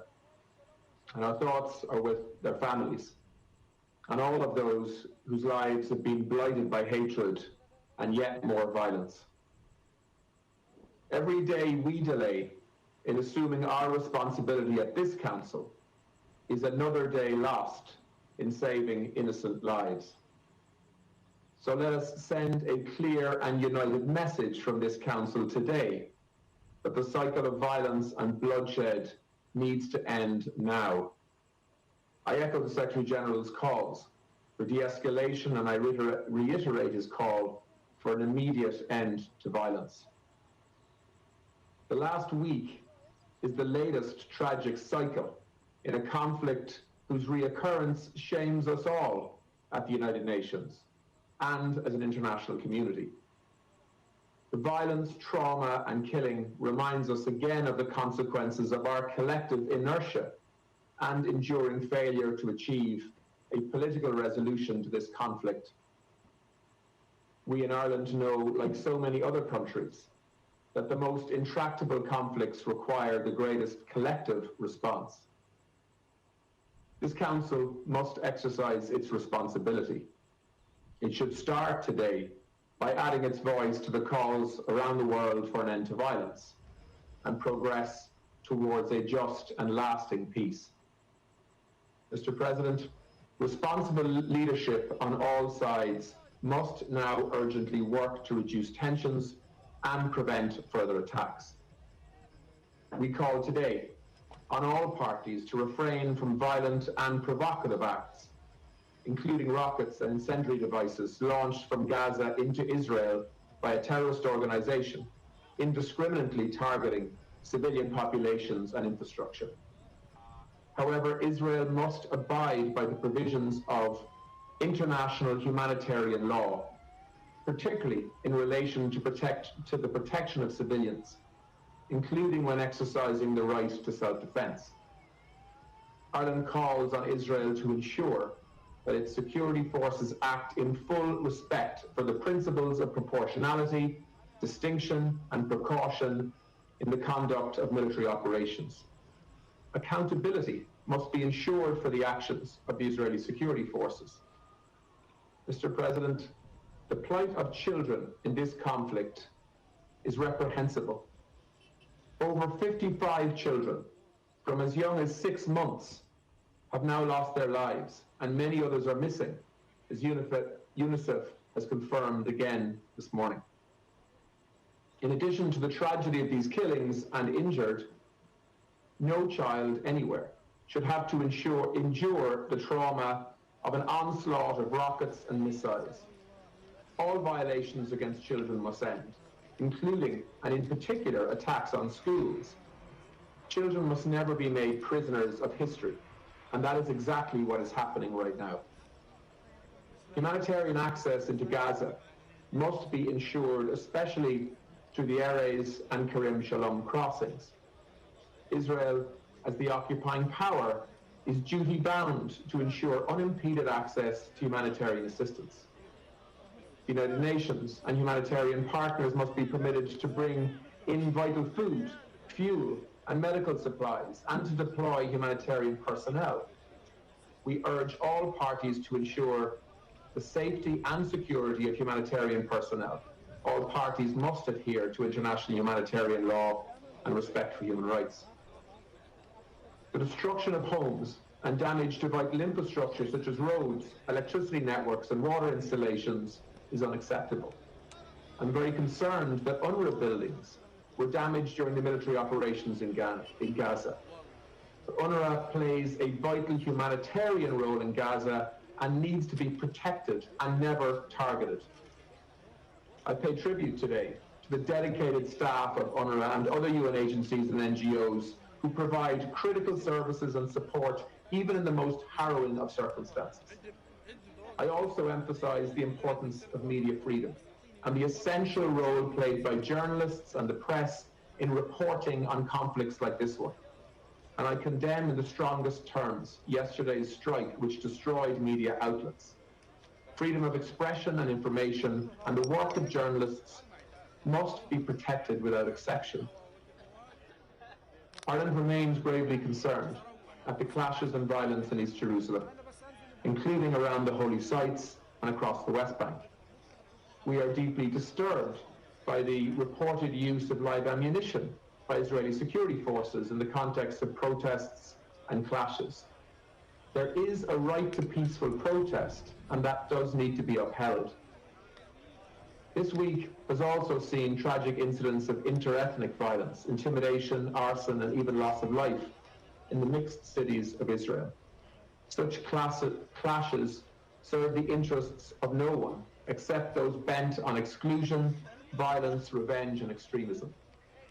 We must acknowledge that the current escalation has not happened in isolation. Our focus now is on de-escalation and avoiding any more civilian casualties. But we must also look beyond and ask ourselves, how do we move past the current recurring cycles of violence? We cannot return to business as usual after this. That is simply no longer an option in my view. We can't return to the flouting of international law with the expansion of illegal settlements into occupied Palestinian territory. We can't return to forced evictions of Palestinians from their homes in East Jerusalem and other parts of the West Bank. We cannot return to demolition of Palestinian property, secular violence and intimidation. We must acknowledge that these actions, occurring at a rate unacknowledged for many years, are a source of legitimate grievance among the Palestinian people and undermine prospects for peace and reconciliation. Bridging the divide requires that all sides live up to their commitments and comply with international law and obligations. Human rights, including fundamental rights of freedom of expression and association, need to be respected even in difficult times. Serious and sustained efforts are urgently needed to reinvigorate and renew credible negotiations, to establish a genuine political horizon, leading to a two-state solution in line with UN resolutions and international law. This Council must play its part in that effort. Mr. President, 2 million people living in the Gaza Strip cannot endure another war. They have suffered far too much for far too long already. Years of illegal blockade have resulted in extreme hardship, including poverty and food insecurity. Cycles of violence and now the COVID-19 pandemic have further eroded coping mechanisms, leading to a mental health crisis which particularly impacts on women and children. Civilians in Gaza have nowhere to flee. They are a population under siege, not just now, in the midst of this cycle of violence, but consistently. And this has got to end. For their sake, and for the sake of all Palestinians and Israelis alike, we demand an immediate end to the violence which poisons their future. We have a collective responsibility here today to say that with one strong voice. Thank you, President.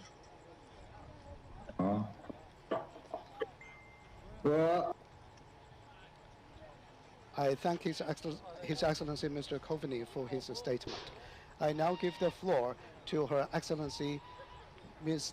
Linda Thomas Greenfield, Permanent Representative of the United States and member of President Biden's cabinet. Thank you, Mr. President. And thank you, Secretary General Guterres, for joining us today. I would also like to thank the Special Coordinator, Winsland, and your team for briefing the Council for the third time in a week on the tragic situation in Israel, the West Bank, and Gaza. The human toll of this past week has been devastating. Hundreds have been killed and injured by rockets and airstrikes, including children. Sadly, these are numbers that may grow by the time we're even done with today's meeting. We've seen neighbor turn against neighbor and reports of extrajudicial killings. We've also been alarmed by violence impacting journalists and medical personnel whose roles are crucial and must be protected and respected. The United States calls on all parties to ensure the protection of civilians and to respect international humanitarian law. We also urge all parties to protect medical and other humanitarian facilities as well as journalists and media organizations. We are particularly concerned about protecting UN facilities as civilians seek shelter in about 24 of them. In the hours since the Council last met on this issue, the United States has been working tirelessly through diplomatic channels to try to bring an end to this conflict. President Biden spoke to Prime Minister Netanyahu and President Abbas yesterday. Secretary Blinken has spoken with senior Israeli, Palestinian, and regional leaders. The United States remains intensively engaged with Israeli, Egyptian, and Qatari officials, as well as the special coordinator and his team, all of whom are working to define and establish conditions for a sustainable calm. In all of these engagements with Israeli officials, the Palestinian Authority, and all regional partners, the United States has made clear that we are prepared to lend our support in good offices should the parties seek a ceasefire. Because we believe Israelis and Palestinians equally have a right to live in safety and security. The current violence has deprived both communities of this basic right. So it's time to end the cycle of violence. The United States calls on Hamas and other Palestinian groups in Gaza to immediately halt rocket attacks and other provocations. We also are deeply concerned about the ongoing intercommunal violence within mixed communities in Israel. We urge all parties to avoid actions that undermine a peaceful future. This includes avoiding incitement, violent attacks, and terrorist acts, as well as evictions, including in East Jerusalem, demolitions and settlement construction east of the 1967 lines. And critically, all parties need to uphold and respect the historic status quo at the holy sites. At the end of this latest round of fighting, we will face familiar, difficult questions. How do we rebuild communities that have been scarred by violence? How do we alleviate the suffering of civilians in Gaza and ensure Palestinian children can grow up with hope and opportunity instead of trauma? How can we best focus on the people of the region and their needs for justice, fairness, security, and opportunity? These are all hard challenges, but prolonging this current cycle of violence will only make these challenges more complex and difficult to solve, and it will only put a negotiated two-state solution further out of our reach. So the current cycle of violence must end. It is critical all parties return to working in good faith toward the vision of Israel and a Palestinian state, living side by side in peace, within secure and recognized borders in which both Israelis and Palestinians enjoy equal measures of freedom, security, prosperity, and democracy. But right now, children are terrified, and we need to do everything we can to move closer to a day when both Israeli and Palestinian children wake up every morning without fearing for their lives. Because that's the future we all want. One where Palestinians and Israelis live in dignity and prosperity, where everyone has the freedom to pursue their dreams. We're committed to working with everyone in the region to make that future a reality. Thank you. I thank Her Excellency Ms. Thomas Greenfield for her statement. I now give the floor to His Excellency Mr. Sergei Vershinin, Deputy Minister of Foreign Affairs of the Russian Federation.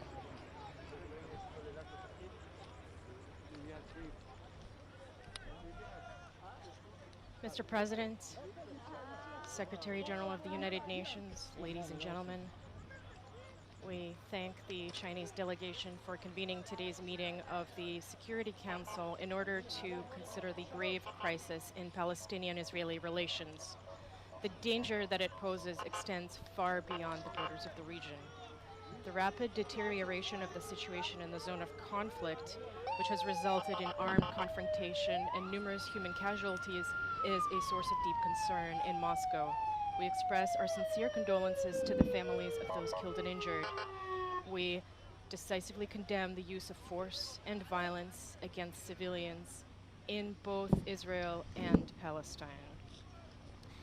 It is necessary to immediately end the armed confrontation, which has already led to the death and injury of dozens of people, including women and children. The efforts of Russia's leadership and of its diplomacy are aimed at achieving that goal. Practical steps to end the conflict were the subject of a targeted discussion during UN Secretary General Mr. Guterres' visit to Moscow, as well as during numerous ongoing high-level contacts with regional and international partners. This new escalation of the situation was a combination of factors, the main one being the absence of a direct negotiation process. It is through such negotiations that Palestinians and Israelis are meant to work out solutions to all fundamental finest status issues. In the meantime, it is necessary to strictly respect the status quo of the holy sites to ensure the rights and freedom of worshippers to engage in religious observances in East Jerusalem, in the cradle of 3 monotheistic religions, and to take into account the highly sensitive nature of this problem. In that regard, we consider the attempts to change the geographical, demographic, and historical character and status of East Jerusalem to be null and void. This new cycle of the crisis proves that the normalization of Israel's relations with Arab states, as beneficial as it may be, is not capable of leading to a comprehensive stabilization of the situation in the Middle East if the Palestinian-Israeli question is ignored. The priority now is to cease fire and to stop the bloodshed. We call on the parties to comply with the norms of international humanitarian law, to prevent harm to the civilian population and to infrastructure used by journalists and the media. The issue of protecting medical personnel deserves particular attention. We underscore that there's no alternative to a political settlement of existing disputes. The parties must recognize their responsibility for the fate of millions of Israelis and Palestinians and for preserving national unity. Appropriate conditions must be established as soon as possible for relaunching a peaceful Palestinian-Israeli dialogue on the basis of well-known decisions of the Security Council and the UN General Assembly and the principle of 2 states, Palestine and Israel, living side by side in peace and security. This requires a rejection of any unilateral steps, including settlement activity, destruction of Palestinian homes, eviction of the Arab population from their ancestral home, provocations and incitement to violence. The practice of creating irreversible developments on the ground must stop so that this does not prejudge a final solution. Russia strongly reaffirms the above-mentioned international legal framework that meets the legitimate aspirations of the Palestinian people for their own independent state and Israel's legitimate interests in ensuring its security. In the interest of de-escalating the situation and instilling an atmosphere of trust, we believe it is important to urgently hold a meeting of the Middle East Quartet of International Mediators at the ministerial level. To ensure coordination between the quartet and key regional players, we also propose convening a ministerial meeting in an expanded format with the involvement of the leading states of the region. Our proposal to organize contacts between the heads of Israel and Palestine and Moscow remains in force. Another integral component of the Palestinian-Israeli settlement process is overcoming the split in Palestinian ranks. The Russian Federation, in cooperation with the leadership of Egypt and other stakeholders, will continue to provide assistance to Palestinian political forces in order to restore national unity on the basis of the Palestine Liberation Organization platform. Moscow believes that it is important for the UN Security Council to provide a concerted response to the current severe crisis. There is a basis for this. All members of the Security Council, as we have seen today, are advocating in favor of ending the armed confrontation. They are united with respect to the need to strictly observe international humanitarian law, as well as the inadmissibility of harm to civilians. All Security Council members are in favor of relaunching the political process between Palestinians and Israelis and achieving a two-state solution. We also believe that a direct dialogue between the parties should be carried out with the active assistance of the International Quartet of Mediators as the only internationally recognized mechanism for supporting the Palestinian-Israeli peace process. Thank you for your attention.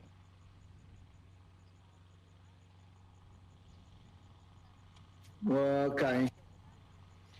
I thank His Excellency Mr. Verchinin for his statement. I now give the floor to the representative of Estonia.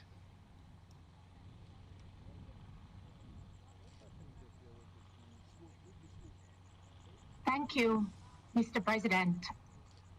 I welcome Secretary General Antonio Guterres and thank him for his statement.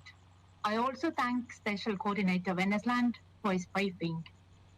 Estonia is deeply concerned about the ongoing escalation of violence in Israel and the occupied Palestinian territory. We join the Secretary General's urgent appeal for all parties to immediately cease the fighting. We strongly condemn the indiscriminate firing of around 3,000 rockets from Gaza by Hamas and other militant groups against the Israeli civilian population. There can be no justification for such indiscriminate violence, and it must stop immediately. Israel has a legitimate right for self-defense against such attacks. However, it is essential to ensure proportionality of these actions in line with international humanitarian law. The increasing number of civilian casualties on both sides is highly alarming. All parties have an obligation to protect civilians, especially children. We join the Secretary General to remind all sides that any indiscriminate targeting of civilian and media structures violates international law and must be avoided at all costs. Estonia expresses support to the independent journalists and news agencies covering the conflicts. Their work is vital and often plays an important role in protection of civilians. It is also important to calm the volatile situation and incitement around the Temple Mount Haram al-Sharif. The status quo of the holy sites must be respected. The continued clashes in other parts of occupied West Bank, as well as upsurge of communal violence in several Israeli cities, is also of utmost concern. We call upon the political community and religious leaders of both sides to make all efforts to calm the situation, which has a potential to escalate to full-scale war. All parties need to exercise maximum restraint and refrain from further provocation and incitement. The Israeli-Palestinian conflict has lasted already too long, and I would like to reiterate that the solution to it can be through meaningful negotiations only. Estonia will remain committed to supporting all efforts, especially by the Middle East Quartet, to resume direct negotiations between the Israelis and the Palestinians to achieve a two-state solution based on international law, relevant Security Council resolutions, and internationally agreed parameters. We reiterate our call on all parties to refrain from any unilateral steps that undermine the viability of the two-state solution.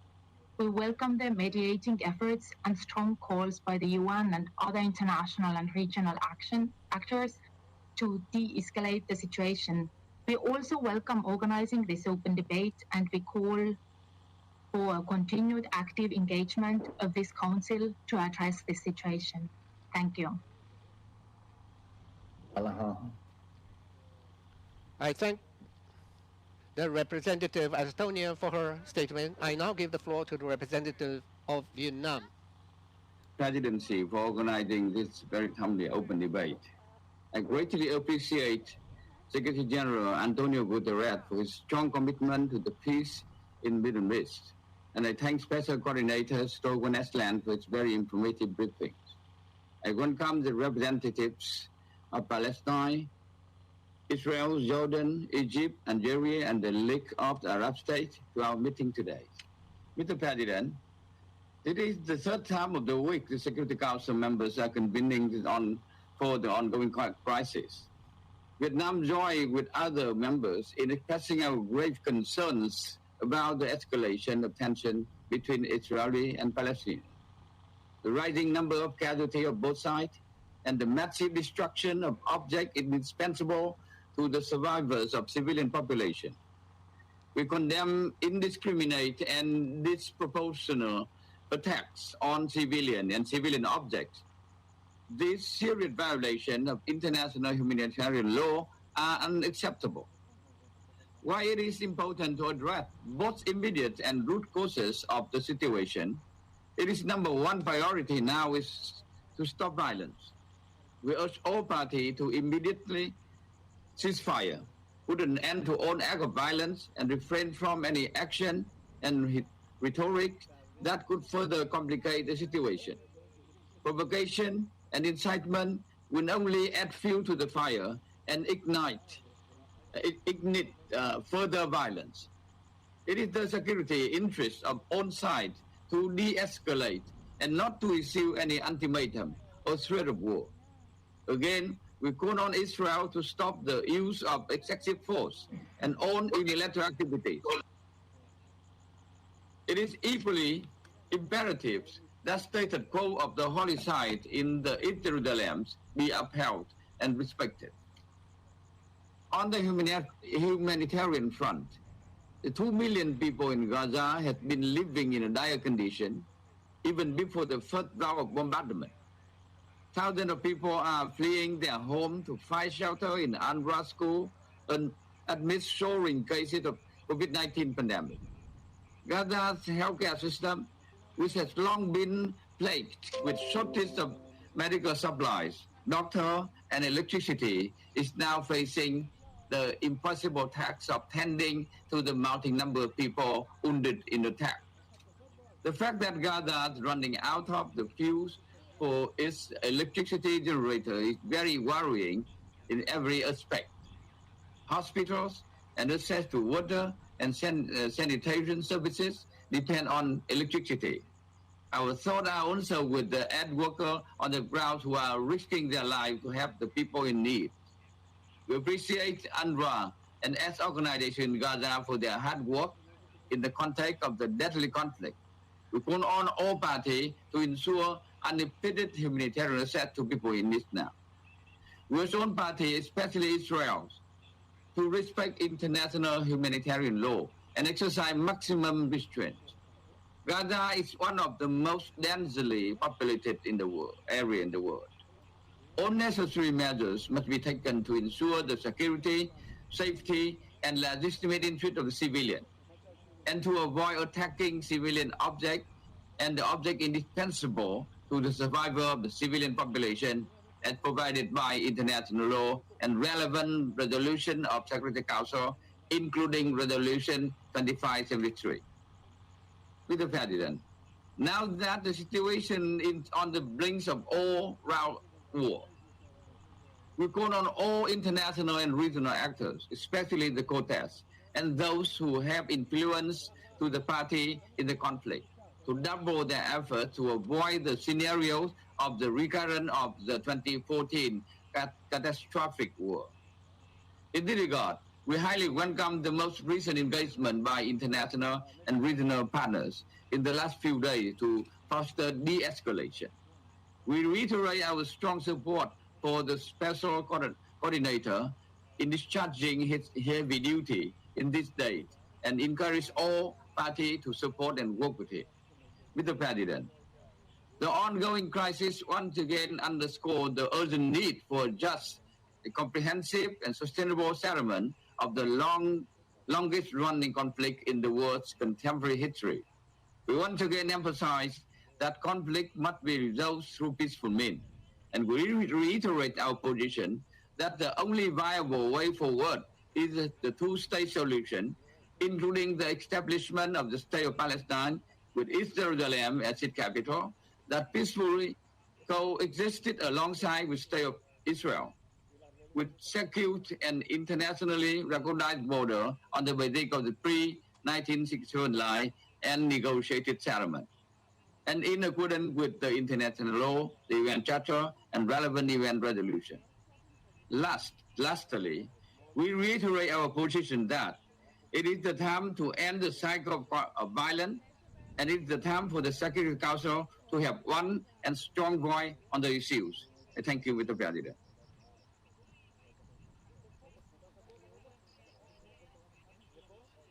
I thank the representative of Vietnam for his statement. Now give the floor to the representative of Mexico.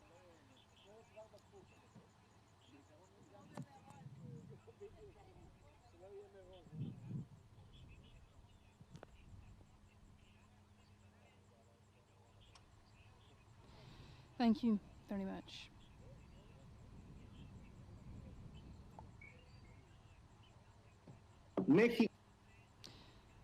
Mexico expresses its deep consternation over the swift deterioration of the situation in the Middle East,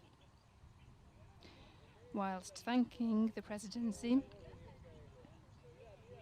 the Chinese presidency, for convening this session.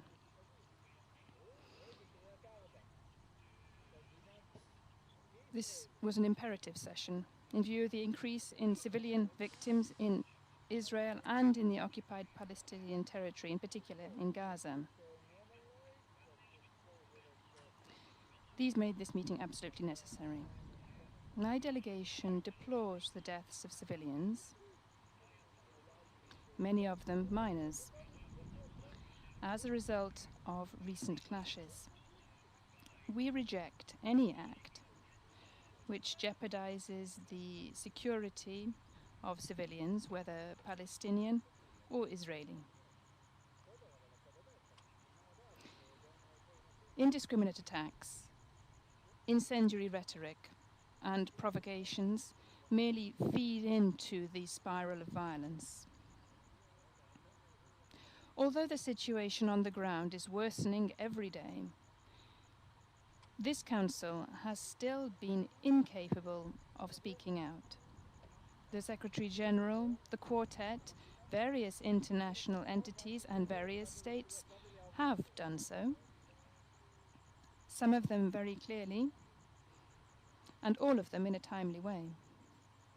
It is regrettable that the Security Council is failing to assume its role as one of the principal guarantors of international peace and security.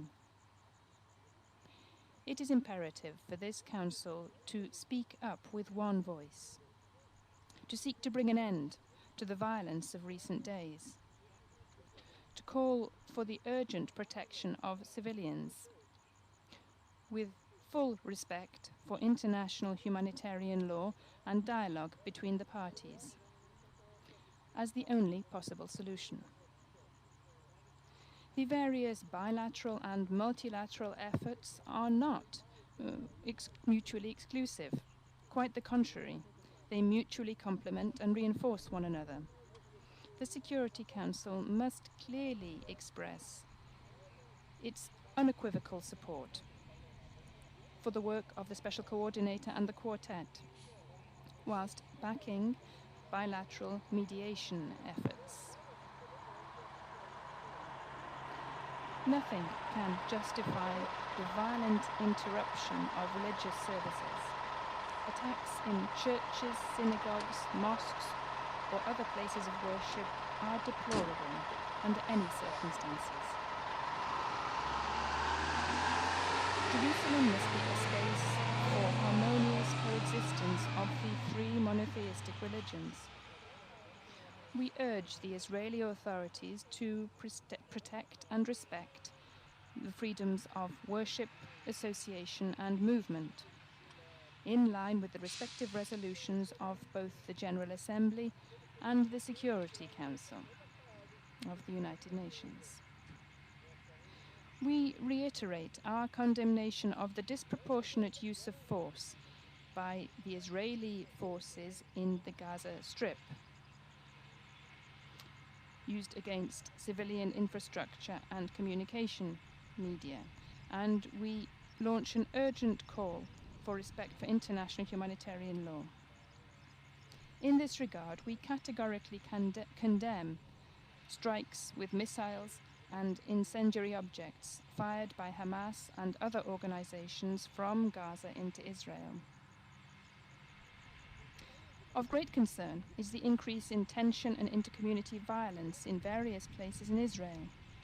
Mexico calls upon the political, religious and social leaders, both Israeli and Palestinian, to refrain from inciting communities to violence. What is needed is leadership which results in de-escalation. President, my country is against any measure which seeks to alter the character and demographic composition of East Jerusalem. Its special character must be respected in line with the United Nations resolutions. Whilst we welcome Israel's Supreme Court announcement that it is postponing its decision on the Sheikh Jarrah evictions, we wish to recall that, along with Silwan and Il Asawiya and the rest of East Jerusalem neighborhoods, these are all parts of occupied Palestinian territory and, as such, are governed by international law. Population transfer, confiscation of properties, demolitions, forced evictions, and expansion of the settlements constitute violations of international law and of United Nations resolutions, including Resolution 2334. They are therefore inadmissible. Mexico calls for attention to be paid to the historic and underlying causes of the conflict and reiterates its firm commitment to an integral, definitive solution on the two-state premise, which meets the legitimate security concerns of Israel and allows for the consolidation of a Palestinian state which is politically and economically viable. Two states which coexist peacefully, with safe, internationally recognized borders, which preserve the special status of Jerusalem in line with international law and the resolutions which the United Nations have adopted on this. Whilst the direct responsibility for resuming the peace process falls to the party to the conflict, The international community must foster and facilitate this process. It is therefore urgent that the Security Council act and pronounce itself as soon as possible in an unequivocal and balanced way. Thank you very much, President.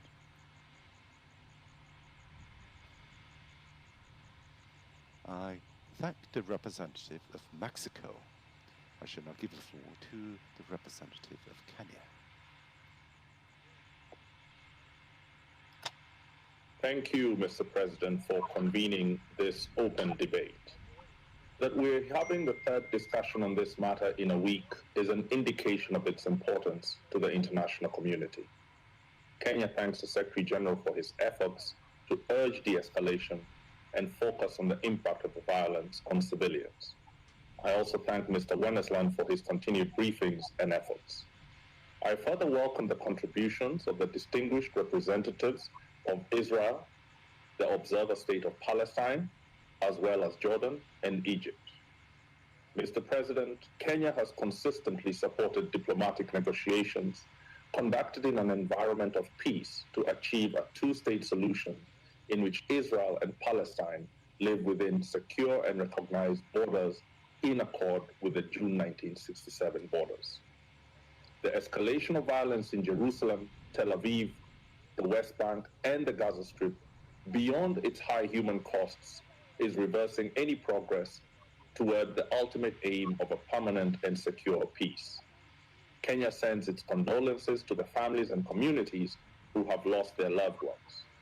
We are concerned that this violence, and particularly its touching on religious sites, will fund extremism and hatred, and that this will lead to the further erosion of the moderate middle ground on which the compromises required for peace can be made. Kenya condemns violent rioting and the exploitation of such popular anger by extremist groups. We strongly condemn Hamas rocket launches from Gaza against civilian targets in Israel, since no cause can justify the deliberate targeting of civilians. In highly emotive situations, such as the ongoing one, police and military authorities should embrace de-escalation, protect lives, and avoid the demolition of civilian infrastructure. To give peace and dialogue a chance, Kenya is opposed to illegal settlements activity in the occupied Palestinian territory. It is also important that the agreed status quo on Jerusalem be respected. It runs counter to established agreements and resolutions, and it inflames passions that run counter to successful negotiation for peace. The enmity that produces the kind of violence occurring today only begets more violence and more generations born into enmities whose roots are too ancient to uproot. This dark moment calls for a renewed vision of peace built on the insight that the present course only leads to further destruction of lives and hope. The people of Israel and Palestine deserve to live in peace, security, and dignity. They hold so much in one another. Kenya therefore calls for an immediate ceasefire and cessation of violence as the first step to a renewed push for peace. We strongly encourage the constructive steps by the respective national authorities to engage with the special coordinator and the special envoys of the Middle East Quartet. We also commend all regional and bilateral efforts for peace and urge all neighboring and nearby states to join this cause. As such, we appreciate the participation of Egypt and Jordan in today's discussion. We also look forward to the contribution of Algeria as chair of the Arab Group and the League of Arab States later on this morning. We call for community leaders, the business community, and civil society in Israel and Palestine to be heard speaking up for ceasefire and dialogue. In many countries, the powerful insistence on peaceful coexistence has often come from these groups. Mr. President, there will be an end to this bout of violence, hopefully sooner rather than later. When that moment comes and dialogue and negotiations resume, we expect that they will be guided by the agreed international mechanisms, including Security Council Resolution 2334. I reiterate Kenya's call for an immediate ceasefire and cessation of violence in the interest of the safety and security of the Israelis and Palestinians alike. To conclude, Kenya continues to support the efforts of China, Norway, and Tunisia for the issuance of a timely, clear, and balanced statement by the Security Council that can help de-escalate the violence and support a push for a return to peace mediation. I thank you. 感谢肯尼亚代表。Thank the representative of Kenya. I shall now give the floor to the representative of the United Kingdom. Thank you, Mr. President. The ongoing violence across Israel and the occupied Palestinian territories is deeply concerning and must stop. This week has seen the worst violence Israel and the occupied Palestinian territories have experienced for several years. I repeat my Prime Minister's call that both sides step back from the brink and show restraint. This cycle of violence must end. The UK offers our deepest condolences to the families of those civilians killed. Each one of those deaths is a tragedy. Mr. President, we are deeply concerned that the current trajectory in Gaza will only lead to further violence and more civilian casualties. We want to see an urgent cessation of hostilities and calm restored. We value the continued UN, Egyptian, and Qatari efforts to broker a ceasefire and improve the humanitarian situation. We urge the parties to work with mediators to cease hostilities and prevent further humanitarian impact. Let me be unequivocal, Mr. President. The UK condemns the firing of rockets at civilian populations. There is no justification for targeting civilians. The death toll seen in the last week is unacceptable, and the images we have all seen are truly harrowing. We strongly condemn these acts of terrorism from Hamas and other terrorist groups, who must permanently end their incitement and rocket fire against Israel and Israeli civilians. Israel has a legitimate right to self-defense and the right to defend its citizens from attack. In doing so, it is vital that Israel makes every effort to avoid civilian casualties. We are gravely concerned by UN reports that medical installations, 23 schools, over 500 houses in Gaza, and buildings housing media organizations have been destroyed or seriously damaged. Israel's actions must be proportionate and in line with international humanitarian law. We're also concerned by reports that Hamas is again using civilian infrastructure and populations as cover for its operations. Mr. President, we hold this special session of the Council today during the holy days of Eid and as we approach the Jewish festival of Shavuot.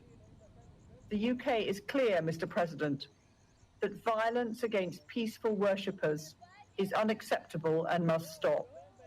The right to freedom of worship must be upheld.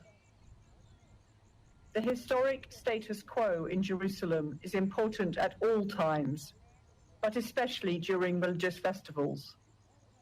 We continue to support the Hashemite Kingdom of Jordan's important role as custodian of the holy sites. Mr. President, let me also reiterate that the UK has made its position on evictions, demolitions, and the settlement enterprise clear in this Council, and I will do so again today. We oppose these activities. Settlements are illegal under international law and an obstacle to peace. We urge the government of Israel to cease its policies related to settlement expansion immediately and instead work towards the establishment of a Palestinian state along 1967 lines, with its capital in East Jerusalem. Mr. President, the situation on the ground demonstrates the urgent need to make progress towards peace. The UK remains committed to the two-state solution as the best way to permanently end the occupation and bring peace and stability to the region. We urge all sides to show maximum restraint and refrain from taking actions which endanger civilians and make peace more difficult. These next hours and days are critical, Mr. President. The United Kingdom will continue to do all it can to bring an end to this violence and work towards a more peaceful future for Israelis and Palestinians alike. Thank you.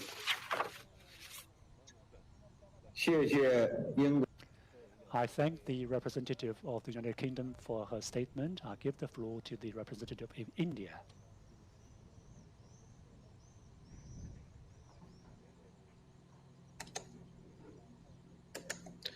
Thank you, Mr. President. I thank Special Coordinator Tor Wennesland for his briefing. I also welcome all dignitaries to this open debate. The Security Council held two closed meetings on the developments earlier this week. In both these meetings, we had expressed our deep concern over the violence in Jerusalem, especially on Haram al-Sharif, Temple Mount, during the holy month of Ramadan, and about the possible eviction process in Sheikh Jarrah and Silwan neighborhood in East Jerusalem, an area which is part of an arrangement facilitated by the UN. We had also expressed our apprehension at the spread of violence to other parts of West Bank and Gaza. Today's open debate has been necessitated by the continuing violence which began in East Jerusalem a week back and is now threatening to spiral out of control. The events of the last several days have resulted in a sharp deterioration of the security situation. The indiscriminate rocket firings from Gaza targeting the civilian population in Israel, which we condemn, and the retaliatory strikes into Gaza have caused immense suffering and resulted in deaths, including women and children. India has also lost one of her nationals living in Israel in this rocket fire, a caregiver in Ashkelon. We deeply mourn her demise, along with all other civilians who have lost their lives in the current cycle of violence. We reiterate our strong condemnation of all acts of violence, provocation, incitement, and destruction. Immediate de-escalation is the need of the hour, so as to arrest any further slide towards the brink. We urge both sides to show extreme restraint, desist from actions that exacerbate tensions, and refrain from attempts to unilaterally change the existing status quo, including in East Jerusalem and its neighborhood. Jerusalem has a special place in the hearts of millions of Indians who visit the city every year. It also houses the Al-Zawiya Al-Hindiya, the Indian hospice, which is a historic place associated with the great Indian Sufi saint Baba Farid, and located inside the old city. India has restored this Indian hospice. The historic status quo at the holy places of Jerusalem, including the Haram al-Sharif Temple Mount, must be respected. We support the diplomatic efforts of the Quartet and other members of the international community, the countries in the region in particular, to calm the situation and put an end to the ongoing violence and seek to achieve durable peace. These incidents have once again underscored the need for immediate resumption of dialogue between Israel and Palestinian authorities. The absence of direct and meaningful negotiations between the parties is widening the trust deficit between the parties. This will only increase the chances for similar escalation in the future. We believe that every effort should be made to create conducive conditions for resumption of talks between Israel and Palestine. In conclusion, I reiterate India's strong support to the just Palestinian cause and its unwavering commitment to the two-state solution. I thank you, Mr. President. I thank the representative of India for his statement. I give the floor to the representative of Niger. Thank you, President.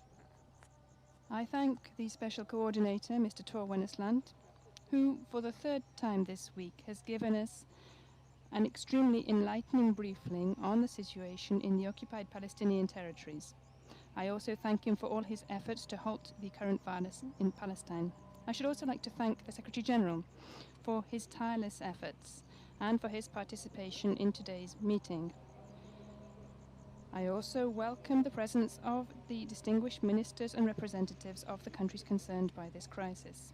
President, from one session and meeting to another, the news reaching us from occupied Palestinian territory see us edging further and further away from peace perspectives, pursuant to the consensus of the international community on the creation of a Palestinian state living alongside Israel in peace and security.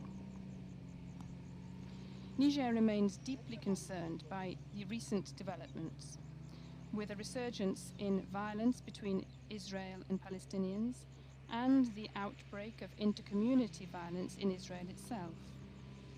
It is regrettable to note that since our first meeting this week, the situation has deteriorated on a daily basis, bringing with it desolation, death, and destruction in the occupied Palestinian territory and in the Gaza Strip.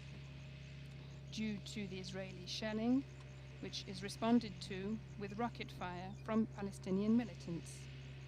The incidents unleashed by the project to evict Palestinian families from the Sheikh Jarrah and Silwan neighborhoods, but also the Israeli police raid in the Haram al-Sharif mosque during the holy month of Ramadan last 7th of May, run the risk of plunging the region into a broader conflict.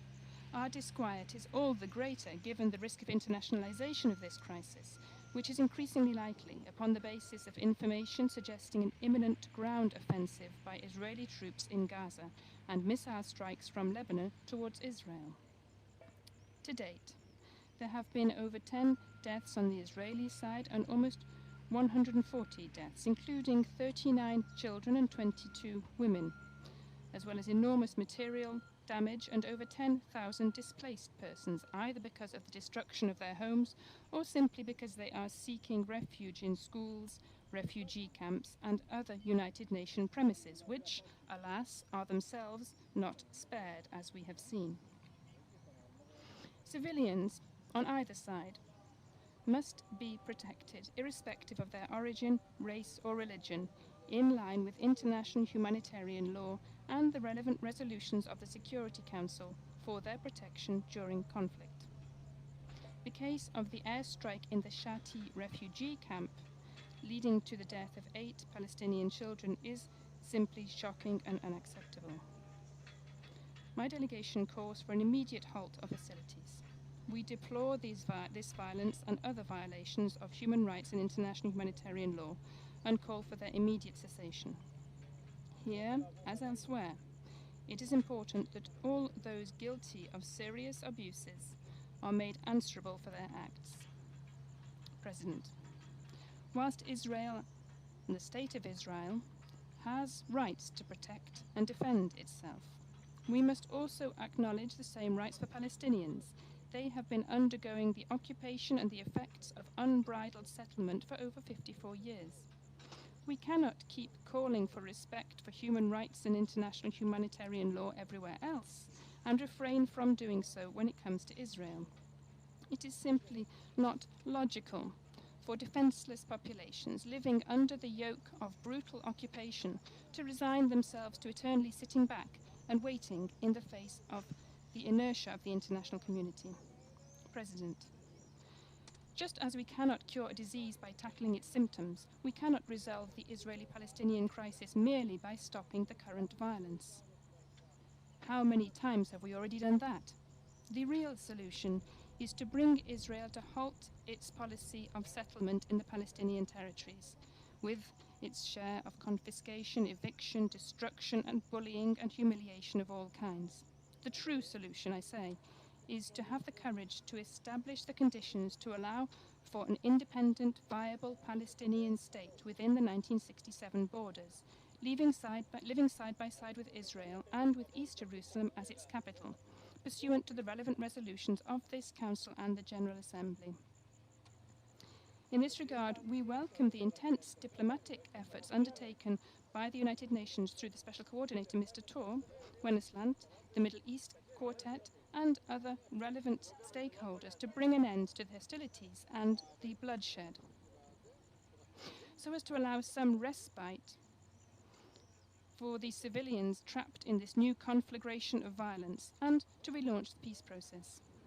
President, regarding the humanitarian situation in the occupied territories, there is a risk that the recent violence and the destruction of buildings housing public services, including schools and hospitals, could affect the provision of basic services to the people and hamper or delay the tackling of the COVID-19 pandemic and the vaccination campaign which has begun in occupied territories.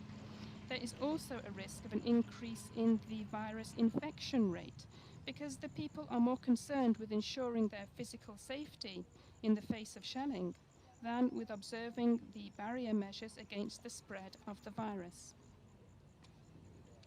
My delegation also calls, therefore, for an increased support to UNRWA to allow it to meet the needs of those most affected by the combat and to continue its usual assistance to the most needy in occupied territories. We call upon Israel and Egypt to open the crossing points to Gaza to allow for the delivery of emergency humanitarian aid to particularly vulnerable populations. We also welcome the excellent work done by the ICRC on the ground in the current circumstances.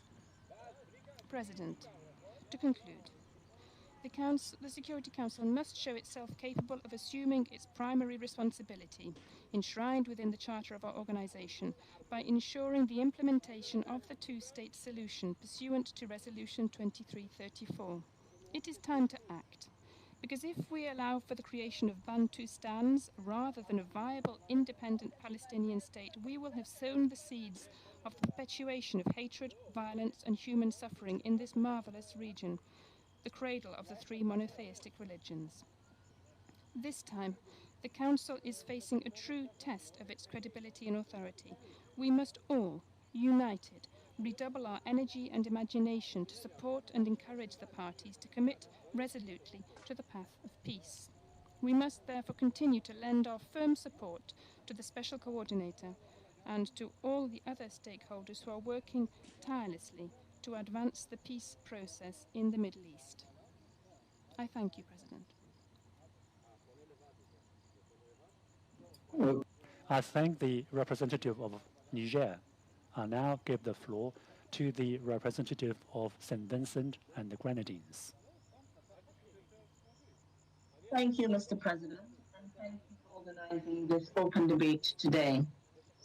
I also thank UN Secretary General Antonio Guterres, Special Coordinator Tor Wennesland, and all other distinguished speakers from the affected countries, including the Secretary General of the Arab League, for their contributions to today's debate.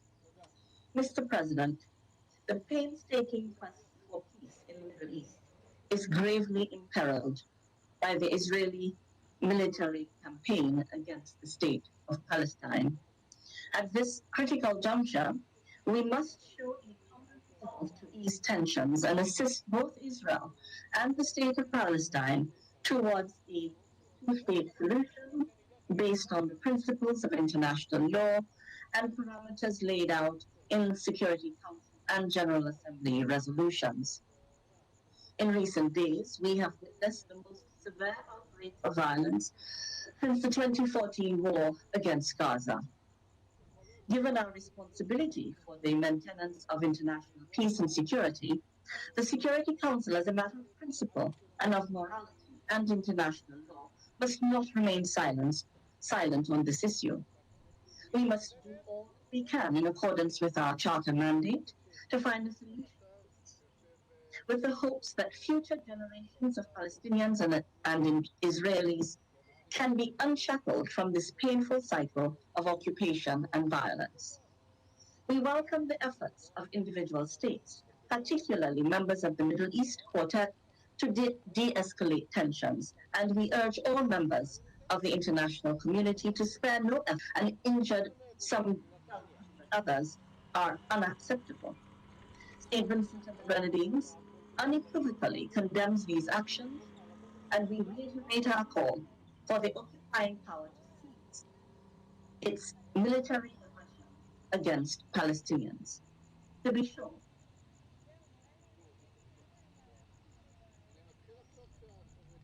accountable for their crimes.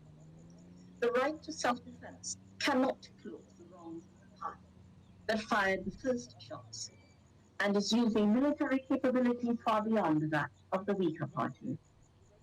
Let us remember that Palestinians do not have shelters or protections to wait out the hail of airstrikes. This council is their only protection. International law is their only protection, and we are failing them. Mosque Al-Haram Al-Sharif compound, where hundreds of Palestinian worshippers have been injured. We call on all sides to desist from violence, incitement, and inflammatory rhetoric, and act in a responsible way.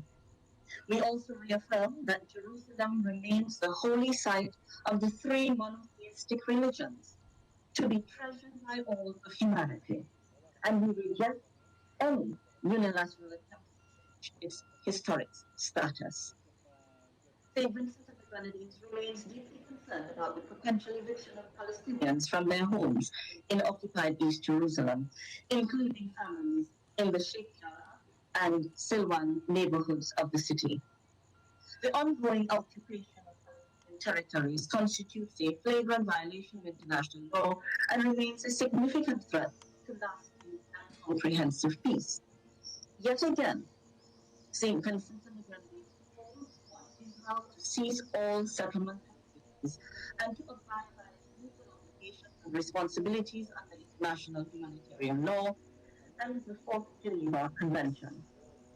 Further, as reinforced by Resolution 2334 of 2016, we condemn all measures aimed at altering the demographic composition, character, and status of the Palestinian territory. The international community must be candid and upright regarding these illegal actions. Don't the lives and dignity of Palestinians matter to you? In conclusion, Mr. President, St. Vincent and the Grenadines reaffirms that an internationally agreed solution based on pre-1967 borders remains the most credible path to resolving this issue. Only through dialogue and good faith negotiations, respectful of the bedrock principles of international law, can security for Israel and the state of Palestine be assured, and for Palestinians, Palestinian claims to dignity, equality, and human rights be honored. The international community must deepen its commitment to take the political, diplomatic, and legal steps necessary to de-escalate tensions. The imperative is clear. We must stand together firmly and resolutely and demand peace and justice for all. It is done. Thank you, Mr. President. I thank the representative of St. Vincent and the Grenadines for her statement. Now I give the floor to the representative of France.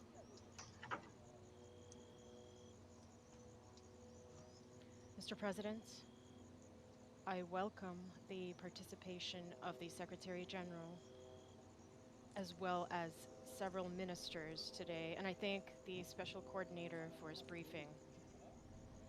France is extremely concerned about the spiral of violence underway in the Middle East. This is largely the result of a lack of political prospects. The suffering and violence risk continuing if the will is not there to move resolutely forward toward the establishment of two states living in peace and security within secure and recognized borders on the basis of the lines of June 4th, 1967, both with Jerusalem as their capital within the framework of international law and the resolutions of this council. France expressed its concern very early on regarding the tensions which emerged starting in April in the Old City of Jerusalem and in Sheikh Jarrah, and the risks linked to the acceleration of settlement activity in the occupied territories. The ongoing escalation creates the risk of a major conflict with grave consequences in the Palestinian territories and in Israel, and with unforeseeable regional repercussions. Everything possible must be done to put an end to this. It is therefore urgent to end the hostilities immediately, as was said by the Secretary General.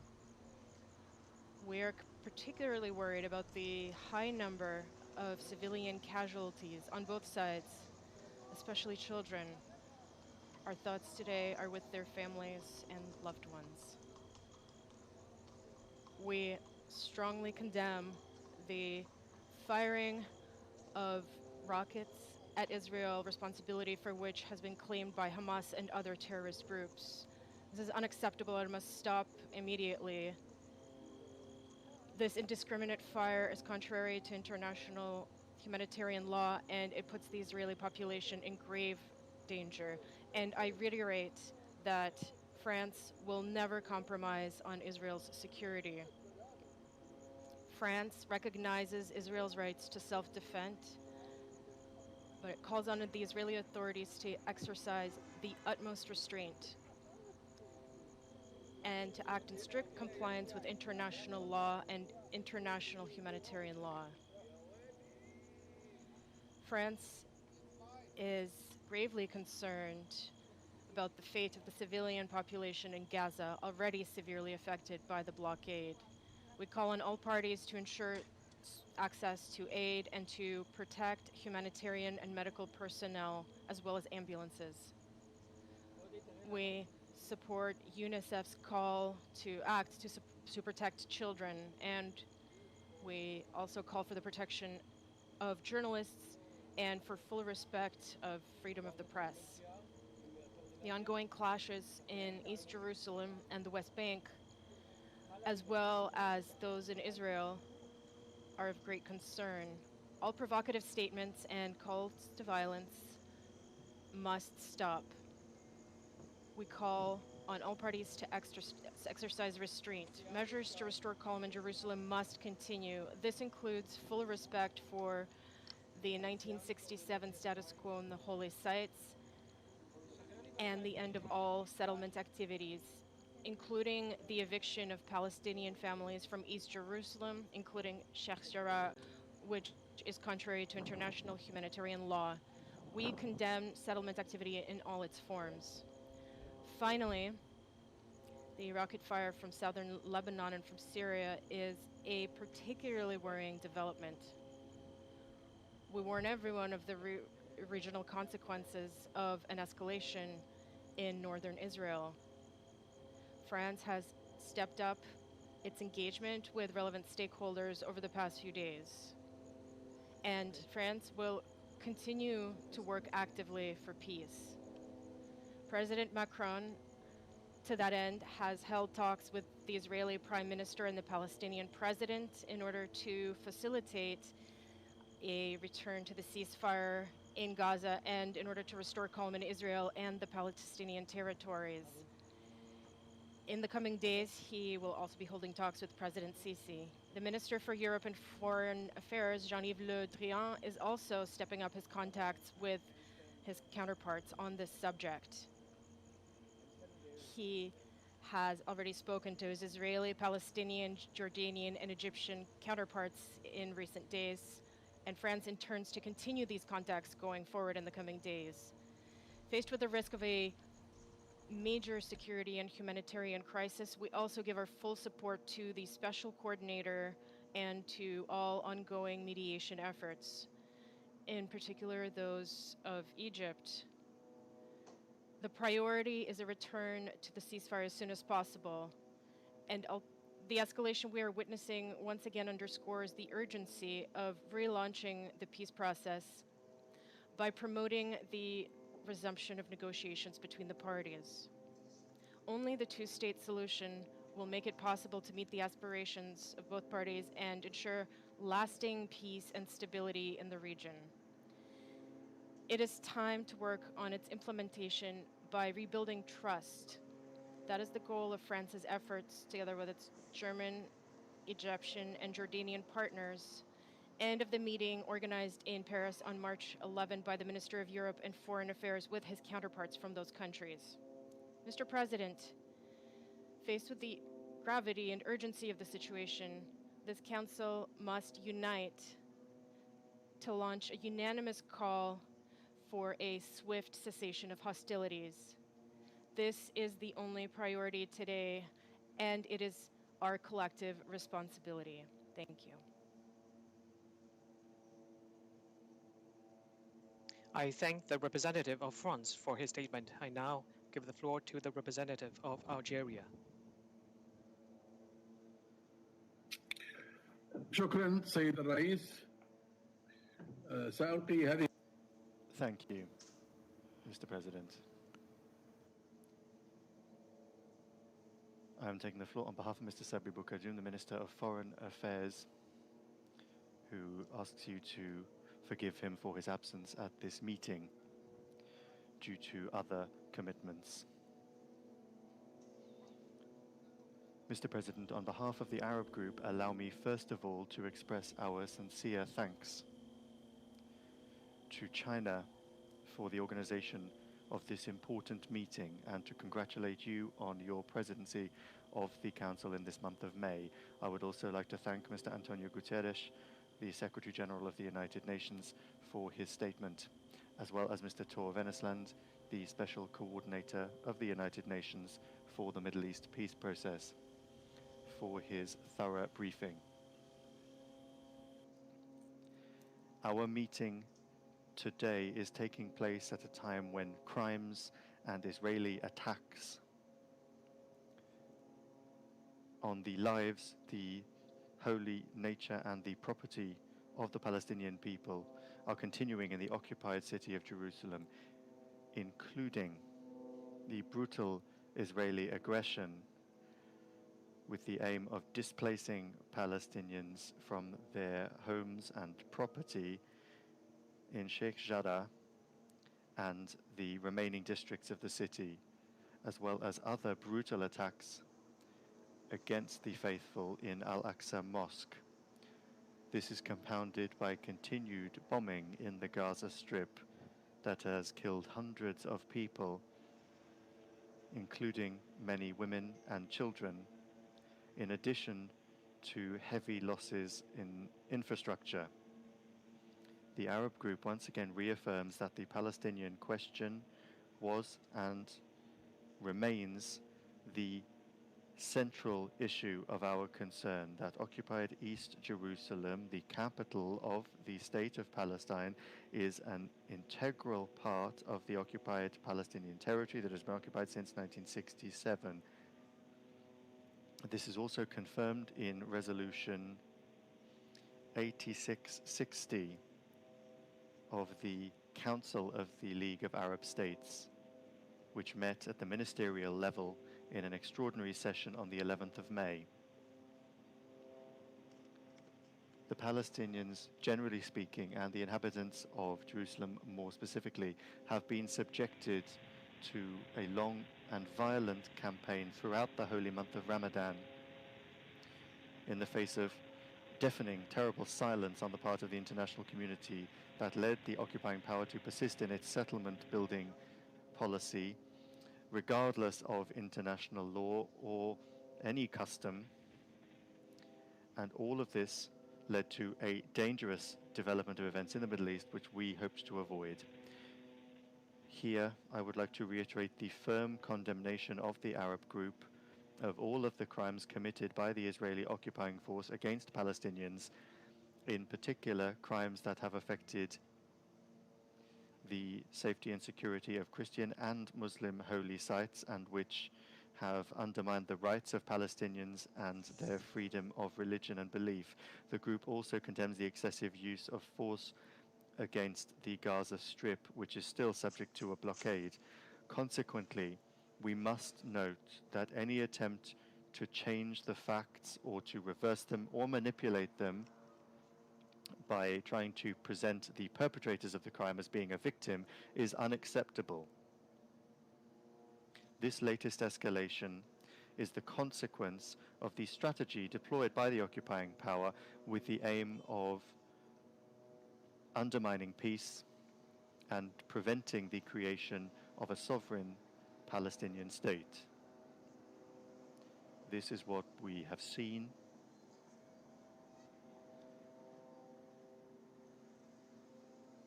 We saw this when elections in Jerusalem were postponed.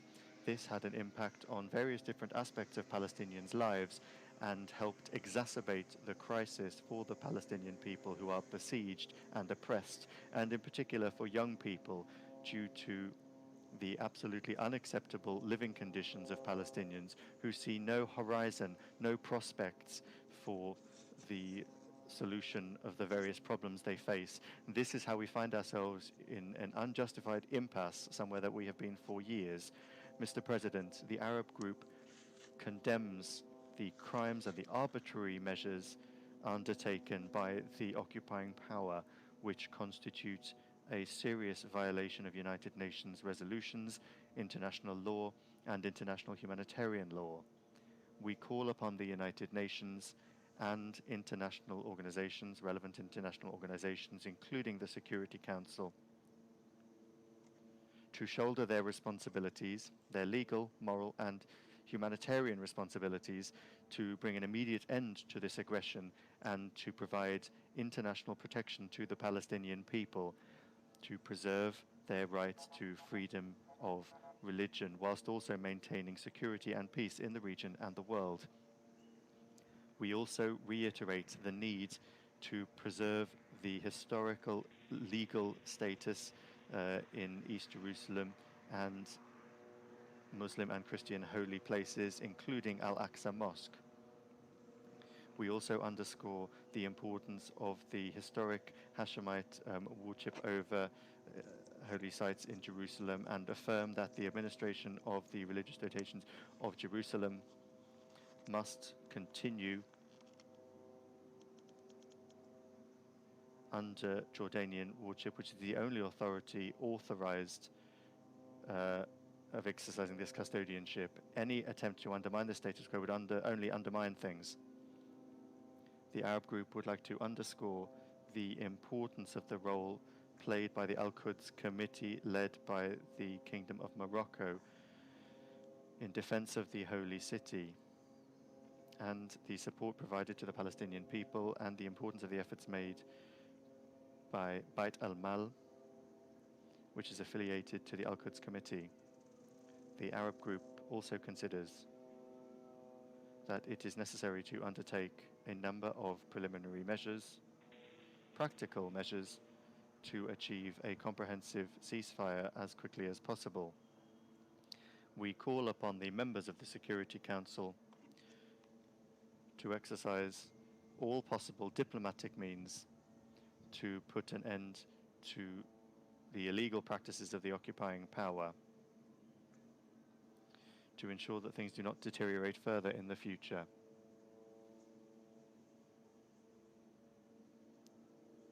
We have worked hand in hand with Egypt and Jordan to make progress on the path of negotiation.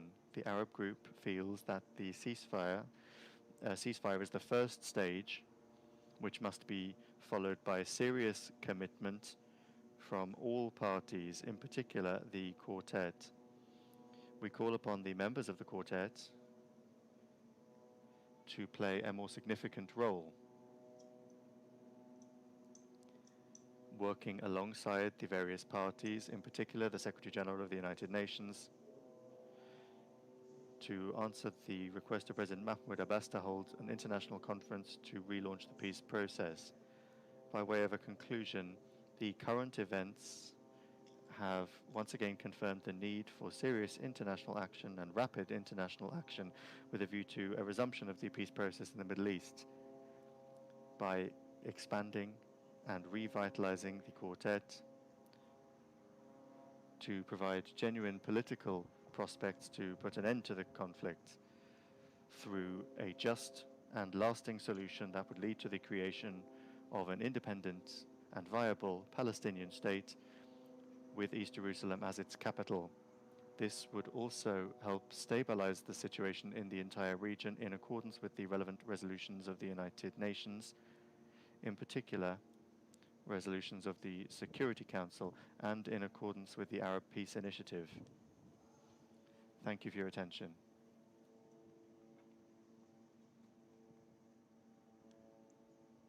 I thank the representative of Algeria for his statement. I now give the floor to His Excellency Mr. Maged Abdel Fattah Abdelaziz, Permanent Observer of the League of Arab States to the UN.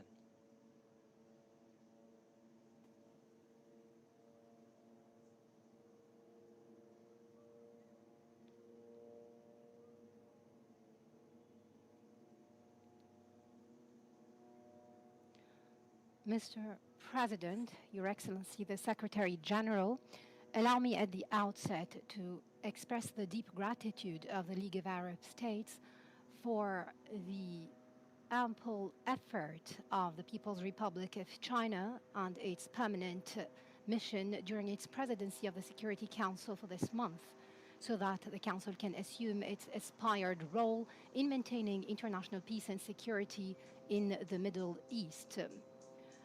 I would like to start my statement, delivered on behalf of His Excellency the Secretary General of the League of Arab States, Mr. Ahmed Abul Gheit, who couldn't, for emergency reasons, attend this general debate.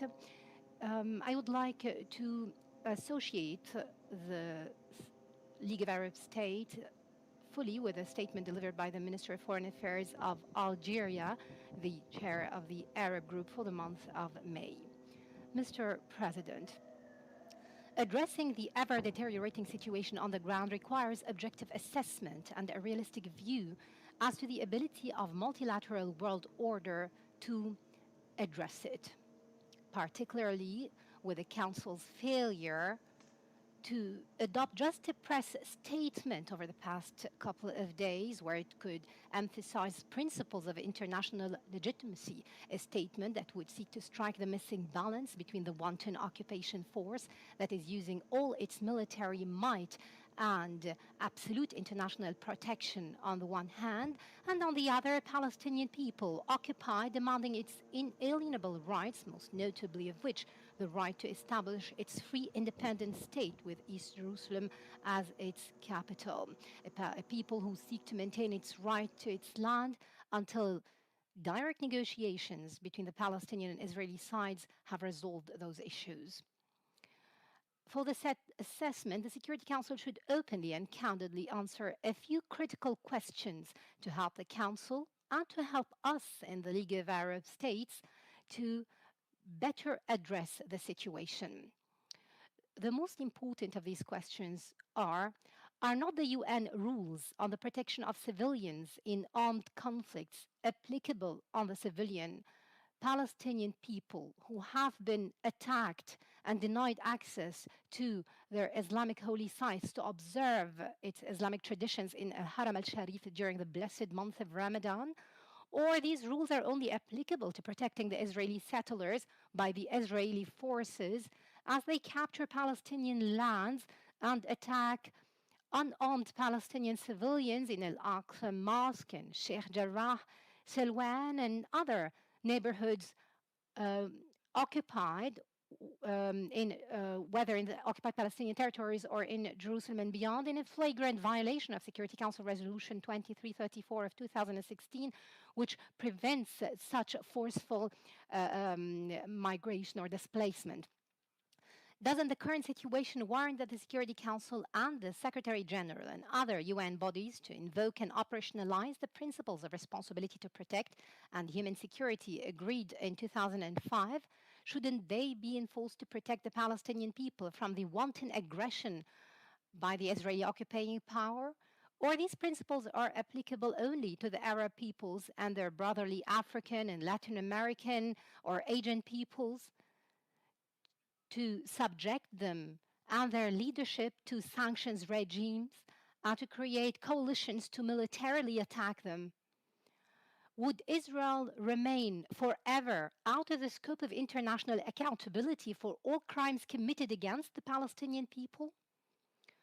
Israel is continuously provoking and attacking the Palestinians and destroying the infrastructure of Palestine to serve Israeli internal electoral interests and vested personal interests of particular Israeli leaders at a time when Israel is provoking Palestinian resistance movements to respond militarily and seeking to use this spiral of violence and counter-violence as a pretext to maintain and expand the scope of aggression and as a justification to capture more Palestinian land to execute its occupation plans or implement initiatives presented in the past years and have been rejected by Arab countries and the international community as they run counter to international legitimacy, international law, and the UN Charter. Does not the Security Council's inaction to operationalize and reconfigure the quartet to the ministerial level contribute to obstructing reaching the desired peace in the Middle East under international auspices through direct negotiations between the Palestinians and Israeli sides up until we reach the holding of an international conference requested by Abu Mazen to be convened under the auspices of the United Nations? Doesn't the disregard on the part of the Council to Israel's arrogance as it denies residents of Jerusalem to vote in Palestinian presidential and legislative elections, thus leading to the postponement of those elections? All of this is obstructing reaching the right democratic frame Palestine is seeking to put in place as a foundation to a new era for action and serious negotiations. Where is the Council in relation to protecting Islamic and Christian holy sites and the occupied Arab territories, the sites that are subject to ferocious attacks by Israeli forces that provoke the sentiments of Muslims and Christians all over the world, despite the tremendous efforts by Jordan, Saudi Arabia, Morocco, and other sponsoring countries to protect these sacred sites? What's the position of the Security Council in protecting the freedom of media that is trying to transmit to the whole world the carnages committed by Israel on Palestinian territories at a time when the UN is calling for free access to information everywhere in the world? This freedom of press that is under attack. Media outlets are being shelled and destroyed in Damascus Gate and at Al Gala building and beyond. Mr. President, past experiences have proven that Israel will not achieve peace, notwithstanding the expanded time and geographical scope of its operations. Israel can only achieve peace through negotiations with the state of Palestine. History is bounty with examples. No one can forget the Israeli aggression on Lebanon for an entire month in 2006, and on Gaza for an entire month in 2008. And in 2014, which was almost another month of attacks and other Israeli attacks that have not and will never bring about peace to the state of Israel nor to the state of Palestine. Security will only be achieved with peace based on legitimacy, with upholding international parameters established in this Council's resolutions and in Oslo and Madrid Accords 30 years ago, and the Arab Peace Initiative reached 20 years ago, all of which remain the key pillars to achieve comprehensive, just and lasting peace, to implement the two-state solutions, the solution that was and will always remain the ultimate goal of all legitimate international efforts to establish an independent state of Palestine. In this connection, the League of Arab States makes a number of urgent calls, or two urgent calls, and hopes they will be heeded to save the situation. First, a call to the United States of America, and in particular to President Joe Biden's administration, to engage in a more active and influential and deeper way in the Middle East peace process, an engagement that would dispel delusions created by the past US administration that Israel would get everything while Palestinians would get nothing.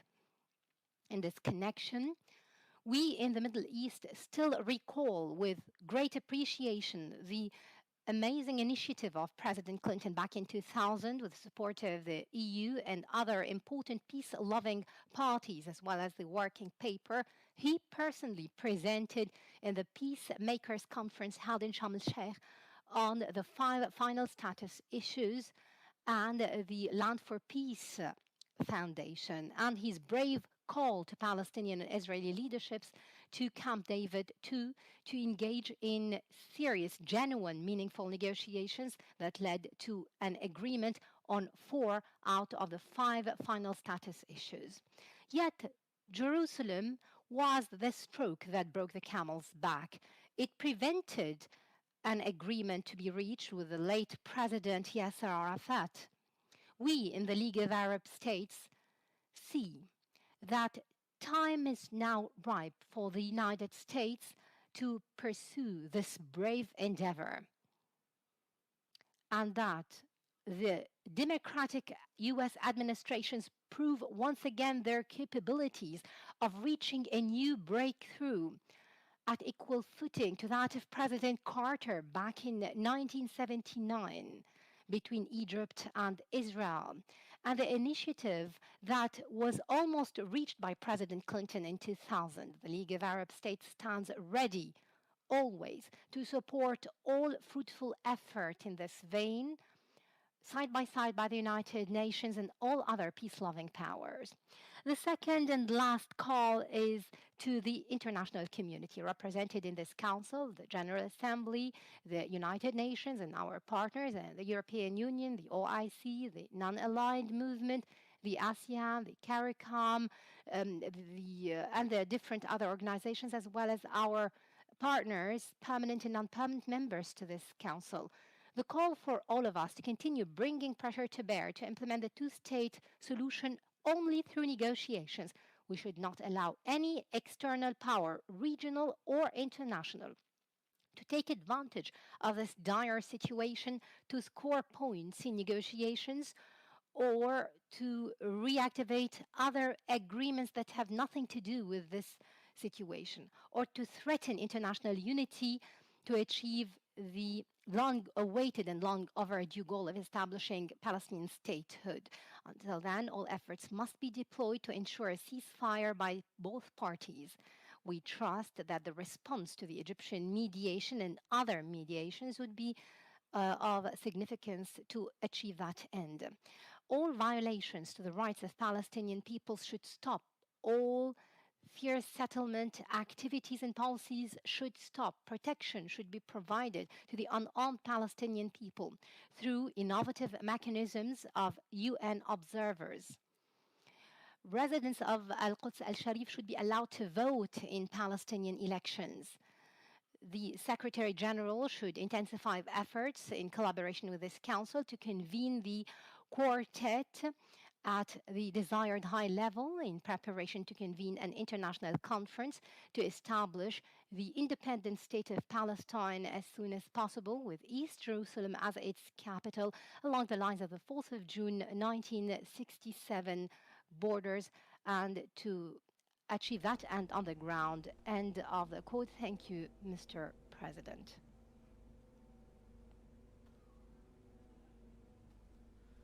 I thank His Excellency, the representative of the League of Arab, for his statement. There are no more names inscribed on the list of speakers.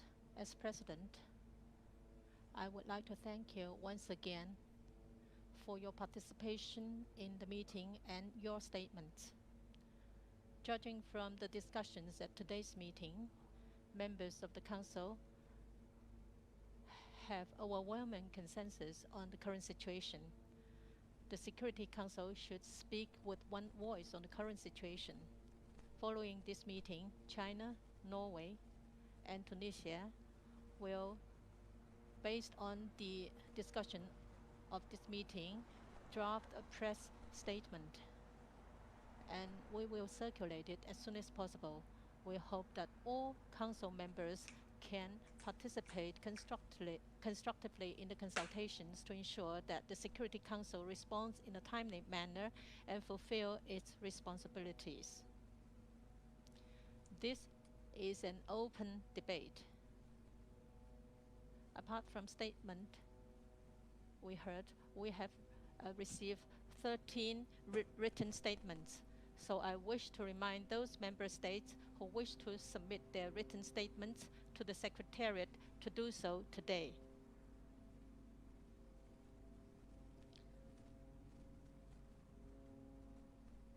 I declare the meeting adjourned. Thank you.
قلتم يطفي الناتشرال ولا خليه؟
Hello.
ولكن الجدير بالذكر وما هو كان ملفت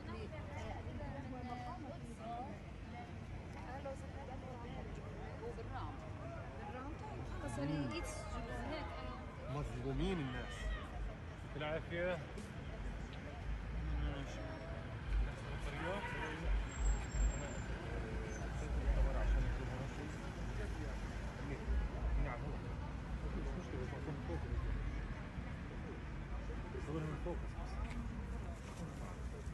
هناك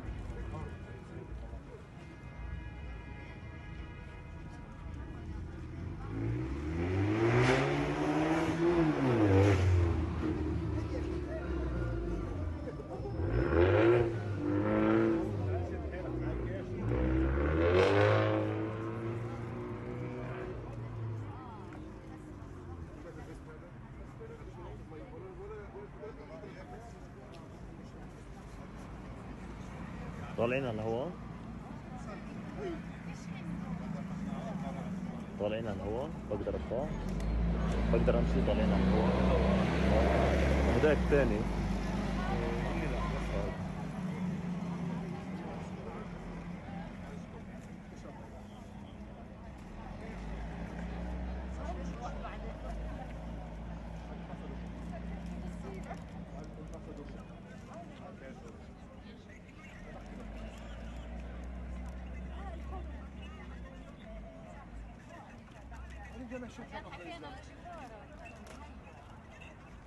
مستوطنين.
اسمع، رجعنا لما قبل الربيع العربي.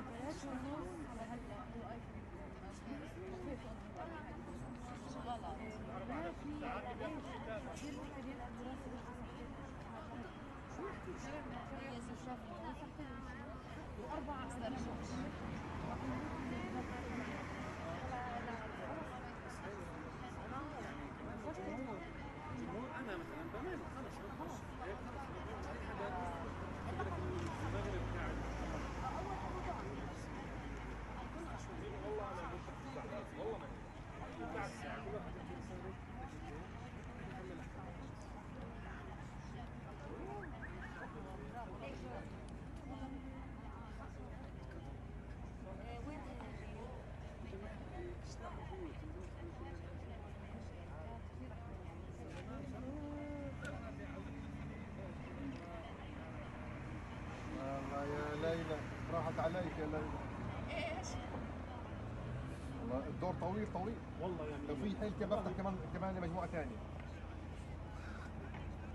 على الاقل 10 بعت لي على الاقل 10 سمير بعت لي يا واتساب. بعت لك يا واتساب؟ بس هو مش مصور من تحت، هو مصور بس فوق. مع لوجو ولا بدون؟ لا، ما هو ضرب التليفون امبارح. دخلت وديش شوف والله كيف شكله لحاله ولا قديش ضرب؟ امبارح بالليل. اسمك موجود؟ اسمي موجود؟ ما لحقتش حدا انا يعني. الله يخليك. صارت الشاشة سوداء وطفى. طب الشريحة؟ لا ولا شلتها الشريحة، حطيتها على تليفون ابني. اوكي، بدك تصلي حقي. بس عودت اليوم وديته على التصليح. غير رقمك انت بس. لا منيح خلاص انا فكرت كان في عندي 256 حاجه يعني. انت هذا اليوم زي المجانين ما هم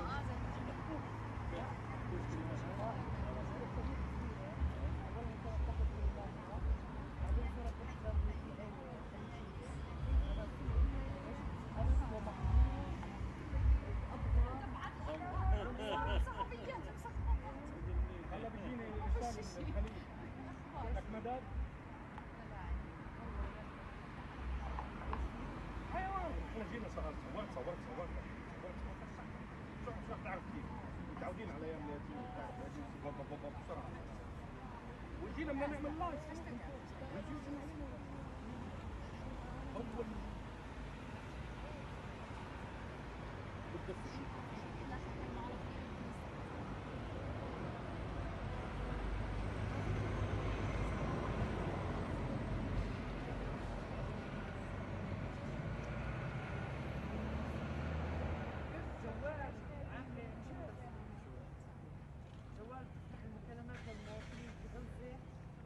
مجاني معك 100% مجاني في التقام الأخلاق.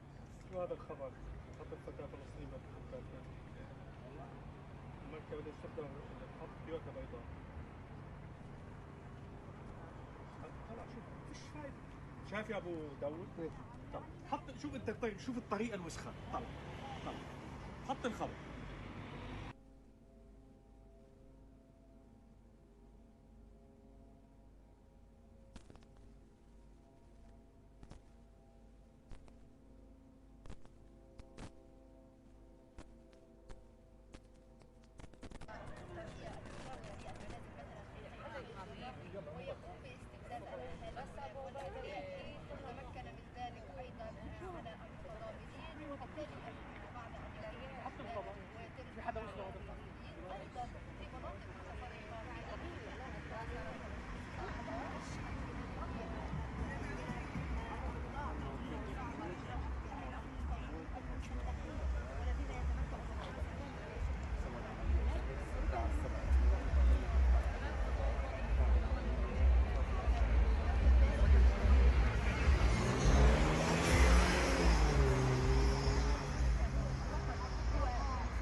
واضحة خاصة في حي الشيخ من قبل المستوطنين وكما شاهدنا عبر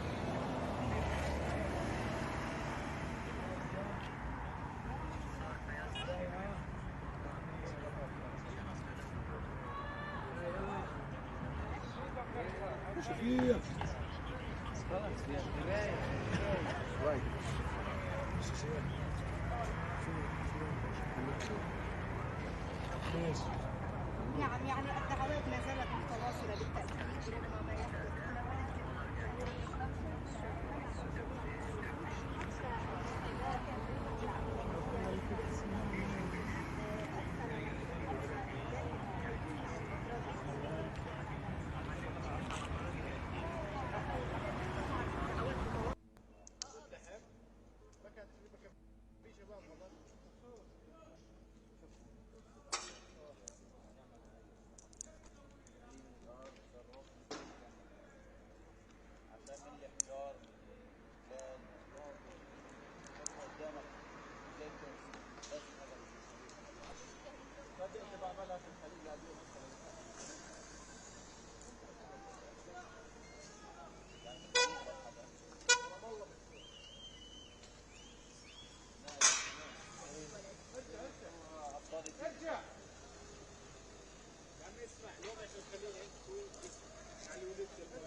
حتى لو اسمع حتى يعني لو دعوة رسمية من الجيش كان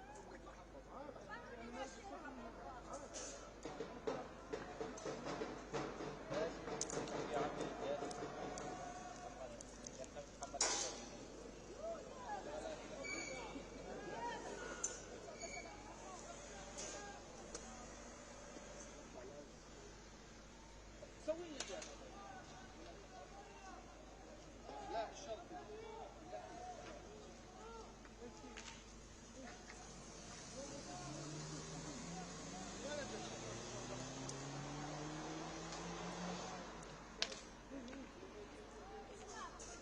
بس ما يوصل بسرعة هاي اجي الشباب شو اللي بستنى عندي شوي هون مشكلة الليل لما تشوف حجر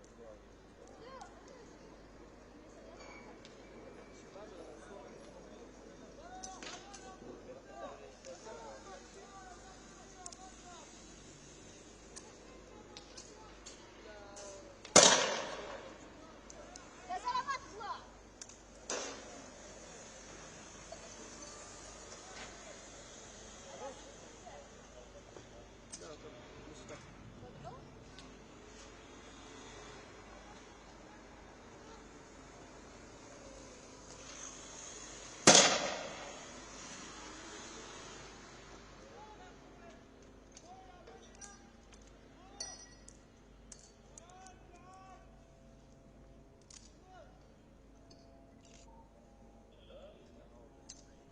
ما صدقتش اما صدقت وياه ضلوش يتنقوا علي إلا على الصحة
يا ولد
سكروا الشارع رسمي.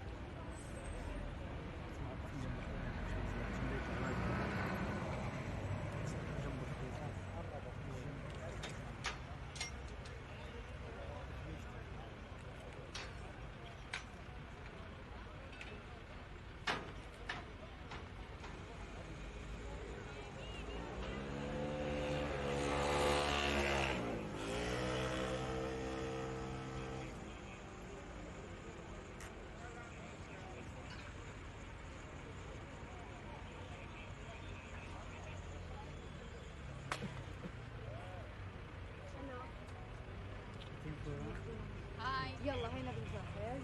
اسمع بدهم يفتحوا. Do you hear me? Do you see me? تعبت صدية.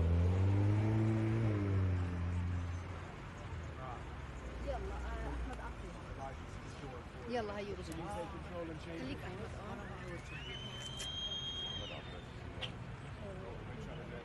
يا هاي يا زين.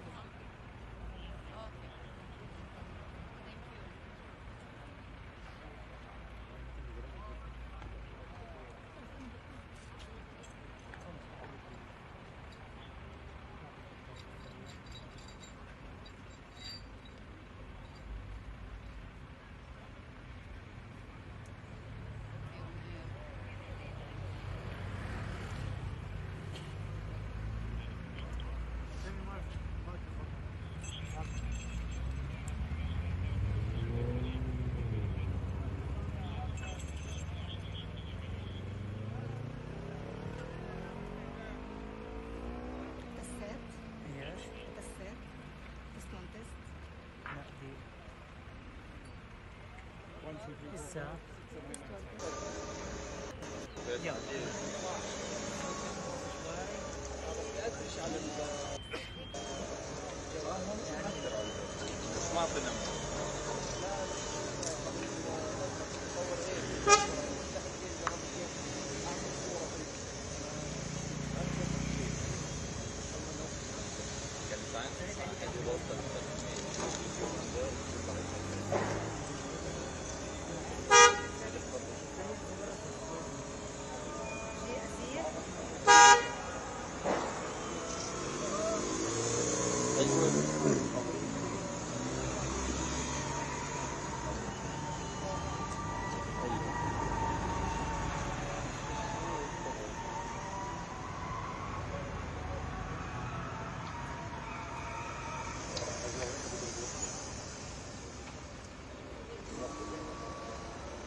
احنا جاهزين، بس بعت من قدام الكاميرا عشان بياخد صوره لهدول.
أثر علينا هاي.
من يمثلون الفلسطينيين داخل أراضي 48 في الكنيسة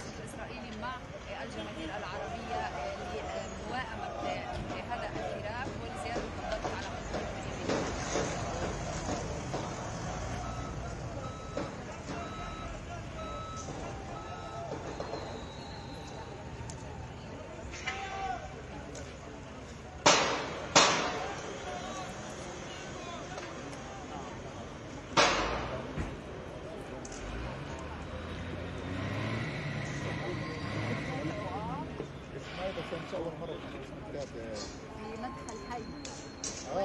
حطوا كل الكتب في الايام اللي ما لا انا بحكي هلا في الوقت الحالي ايام الانتفاضه شيء ثاني. مش انتفاضه، ايام الاحداث زي هذه سكروا كل سكروا بيت لحم حتى توصل القرنجة كل مدخل.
يعني فتحوا الباب وطلعوا من السيارات الشرطه اللي كانت موجوده، اجى شرطي من الشرطه شدت هذه البوابه وقاموا اطلاق عن طريق منطقه السفر المسدس على الشهيد شاهر ابو خديجه، وبعد ساعتين عبين ما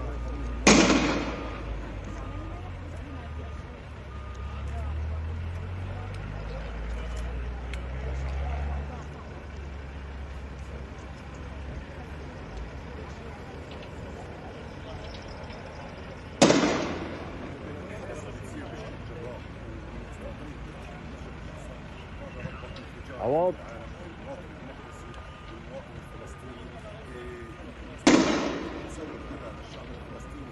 الشيخ جراح سلب او اختلاس الامراض الموجوده والبيوت الموجوده في الشيخ جراح. طبعا هذا رفع العالم كله، احنا العالم يعني يقولوا للعالم على اللي قاعد يصير في الشيخ جراح خوف الموجود في العالم وضع اللي صار على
في كمان تراك وين راح تاني؟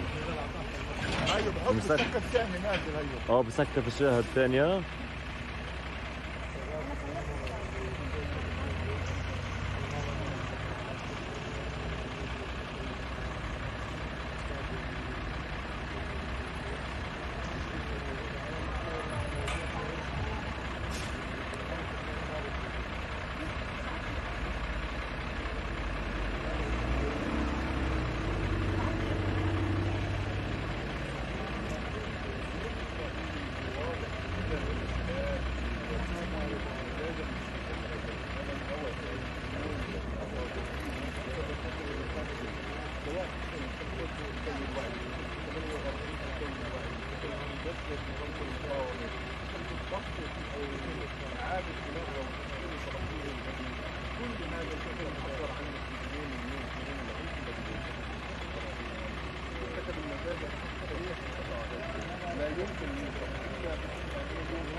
تنزل؟ منو تنزل؟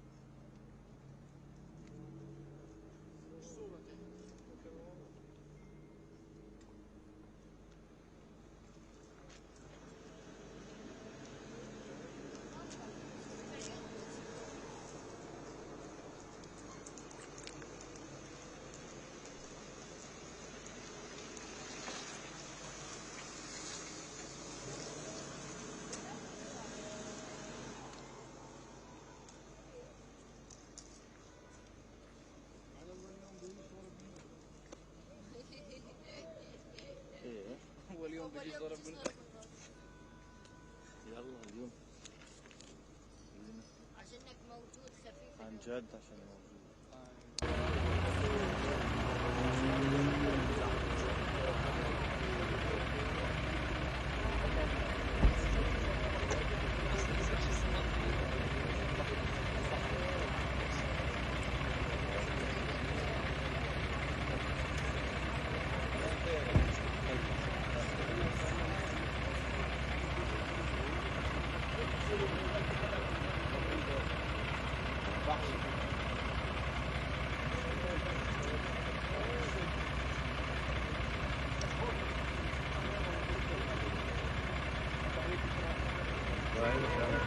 وزيرا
حسب الصورة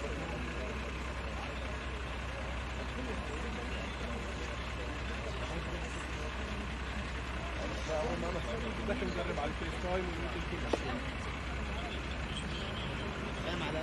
فاحنا بنعملها بس عشان هذا كل اللي صار.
يسلموا تفكر ان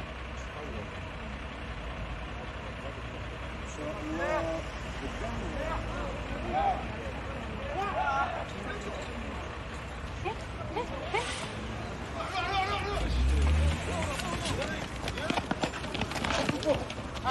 هاتوا هو بايلر هو بايلر هو بايلر هو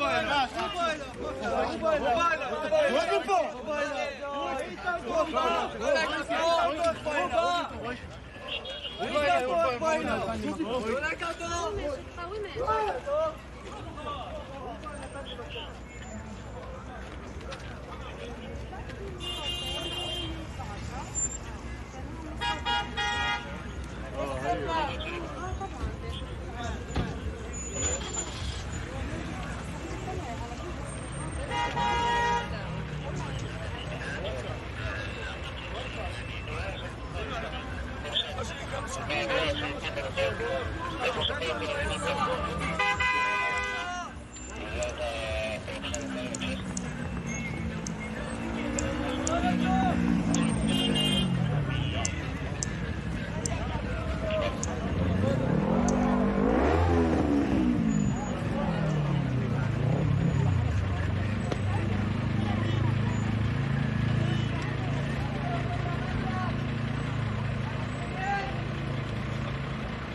نرجع لبيرس.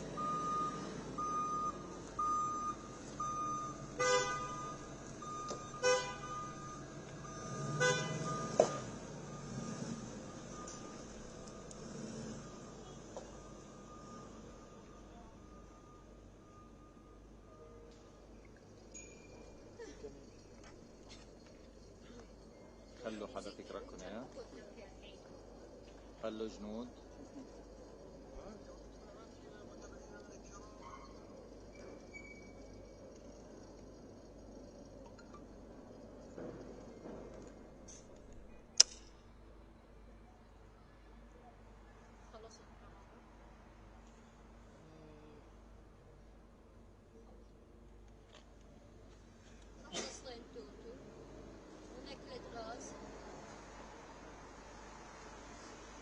الشباب شردوا. وين بلاش ما تفرحش الليلة. هذه هي. بلاش عن جد نزفك على الجنة. على حور العين. بتدخل درة على مرتك من أول ليلة. الله هذه هي. حور العين. حور العين بروح بالنهار.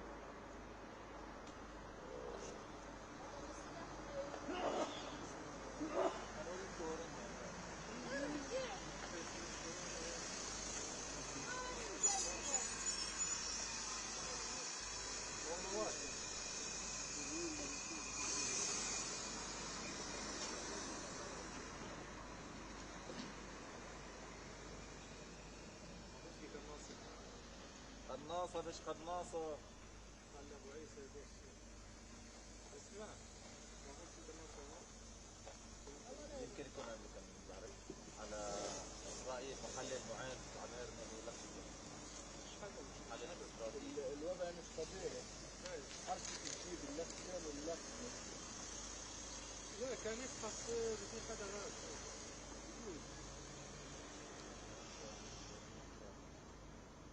مفيش عدد المشكلة وعشان هيك بقول في عدد. يا سيدي ادينا بنتفرج. صب قهوة يا ولد. صب قهوة صب. بعدين. والله ما شاء الله إضاءة كاميرتك أحسن من إضاءة كاميرتي. الساعة كل عدد شوف الإضاءة. لا كويس بس اعمل زوم كده. قديش الشطر محسوب؟ هذا شطر.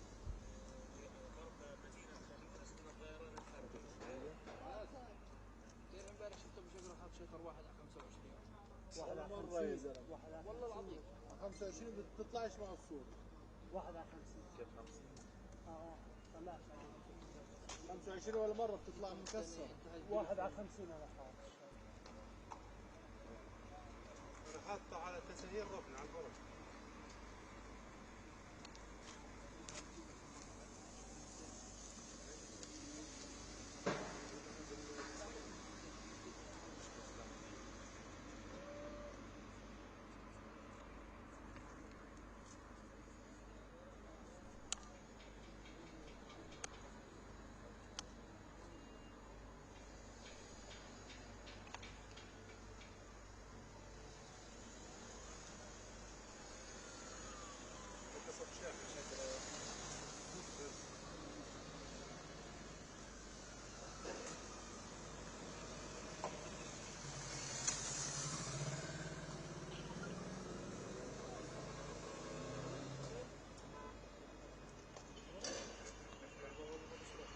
الله يرحمك يا صدق.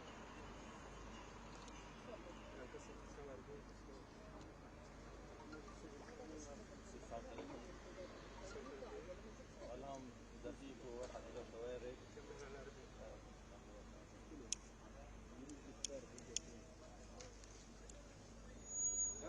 روح اذا بدك تنزل على عايدة تعال. ايش؟ رحنا؟ دعوتنا حناس وقتلان بالانهيار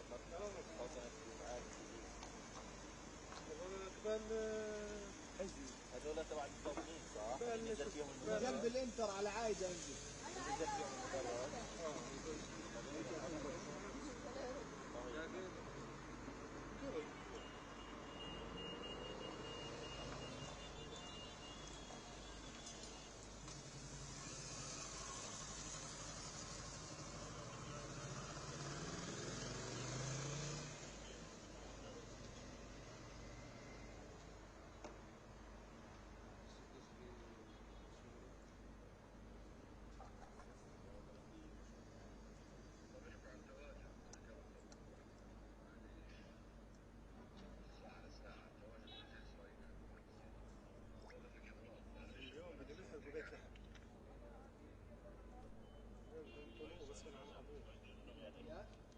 على شغل نفلوا بيت لحم منع تجول قاعة الموناليزا وبيت صحوش انتوا عشان بيت فجار على راح معلح ايوه انا عجبت عشان اطلاق النار اللي صار على بيت فجار لا عشان مجدلوس لا مش عشان القصة هذيك اجوا ضربوا منارات في المنطقة الكارثة الصح انها هي فضحوها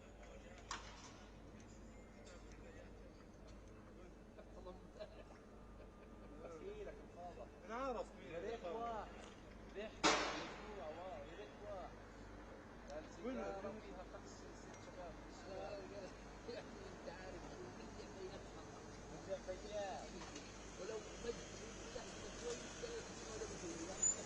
يلا النهاية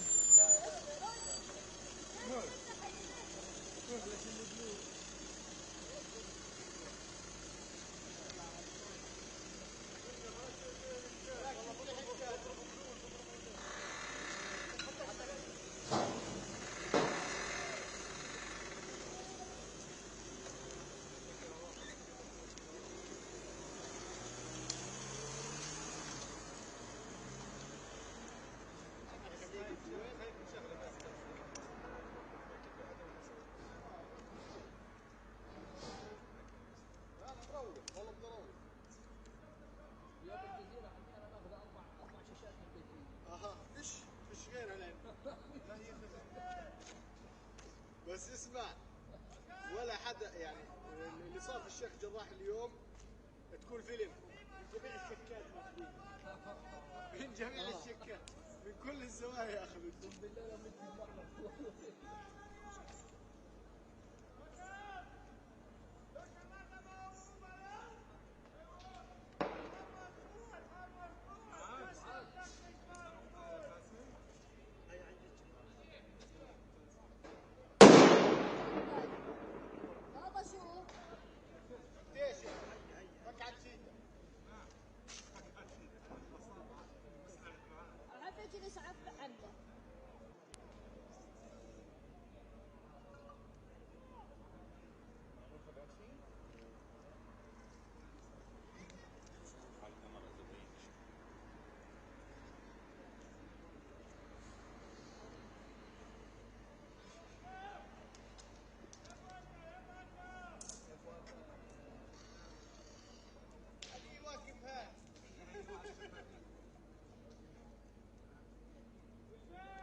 أنا بوك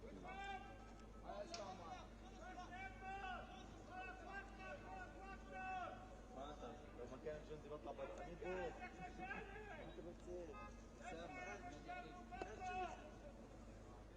أنا فهمت وسام تعرف ضاع درب ضربة صح؟ ما هي المشكلة إنها بتقتل هون بتيجي بالعصب العظم موجود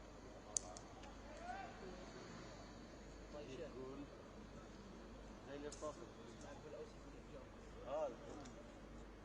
هذا من صفية صفية شوفي قال صفية شو القل اللي جاني في العصب هون من مين؟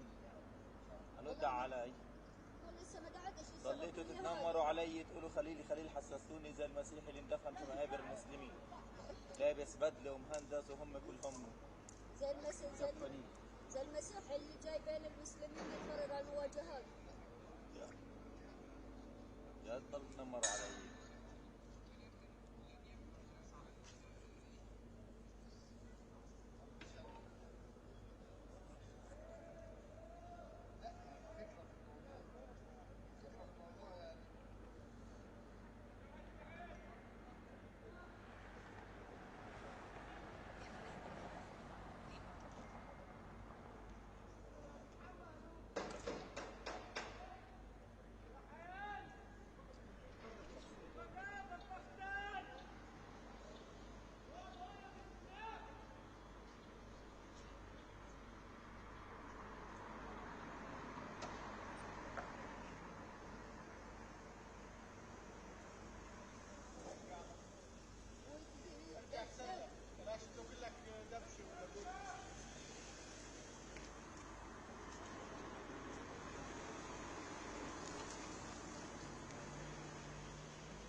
الله روح روح.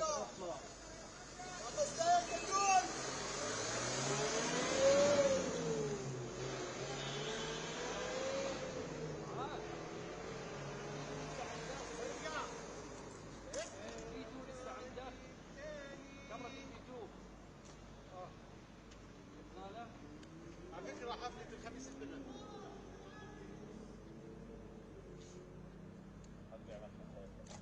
وانا عارف ان شاء الله واحد.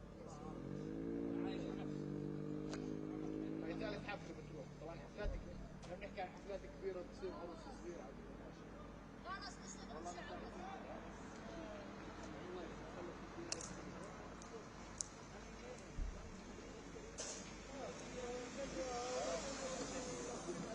تعمل حفلة اتصال بالافراح تاع البلاد.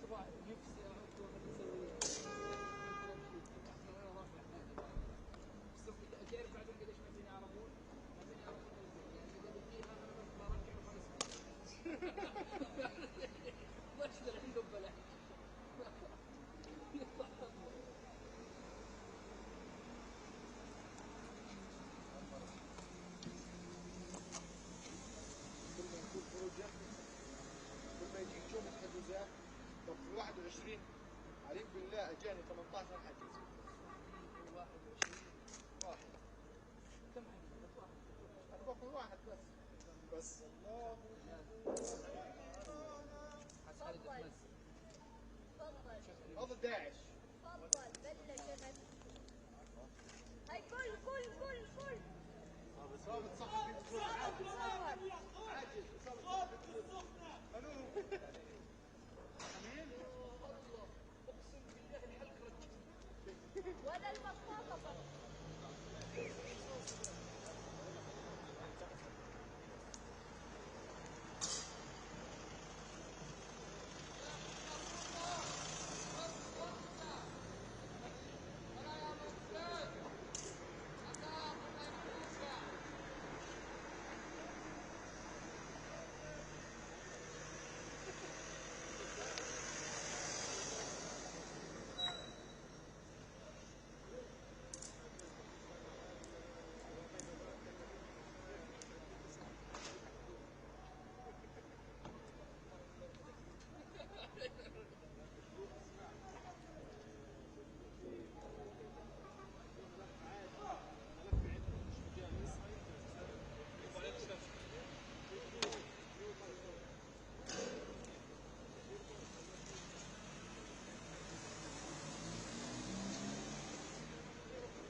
رجعت تقدح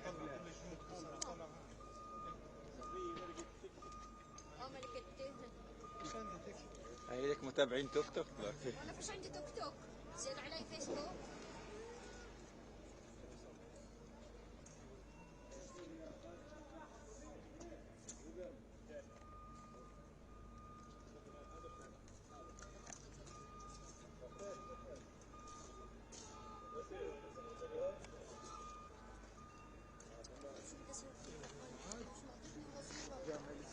كيف حالة المصور؟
اليوم فيش مواجهات الخليل، خلاص جابوهم هون.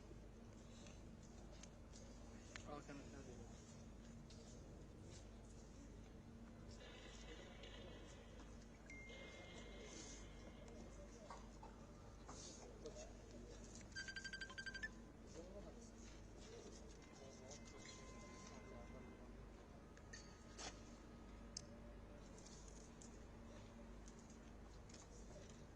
نغير بطارية.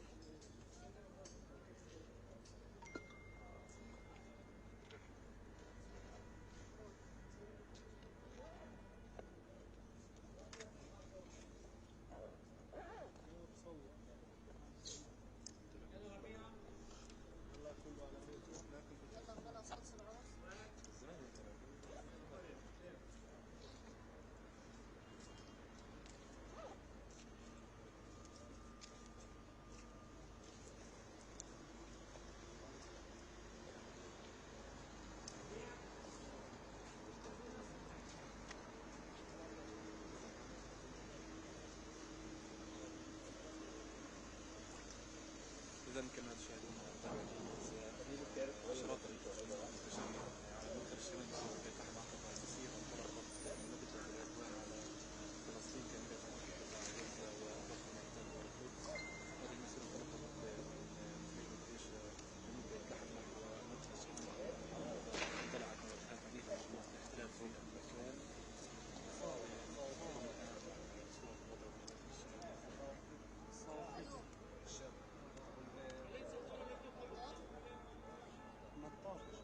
هاي توت هاي حي صدوق.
هاي الله حي. الله حي. صمت واحد حي. لما في موجود مرمي على الارض. لا فيش. 3 ساعات. لا استنى.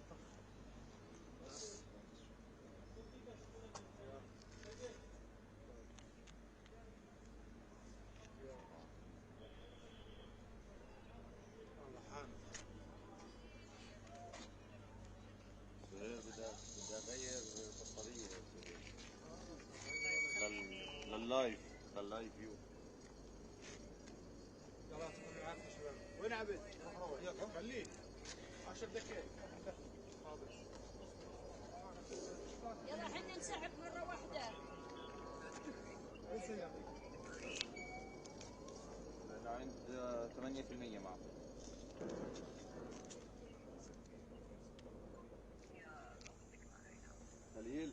خليل وليد.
لا هذا لا يجوز معك زي هذا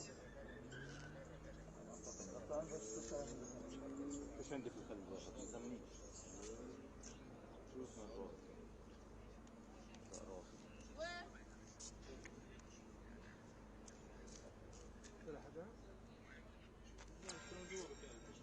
حتى الطاقة مسكرة. لو إصابة في الرأس كان كام اثنين عليه. صاروا يحكوا شهيد ما فيش بيحكي الإصابتين. كان صاروا يحكوا كان صريخ قبل السمع. امبارح الشاب اللي اجت في راسه الدم جنبي. الدم بشر من راسه عهد الله شعر راسه وقت. راس الشهيد. بس كويس. والله بيطلع أنا عندي حملة لازم أطبق حملة خلاص يلا.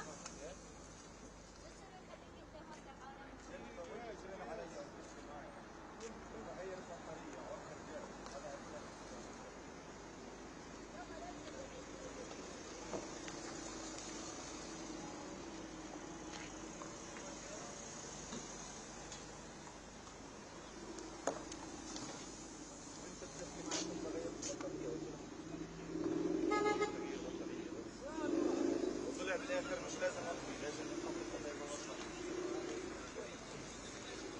ايش يا خال؟ بس فشل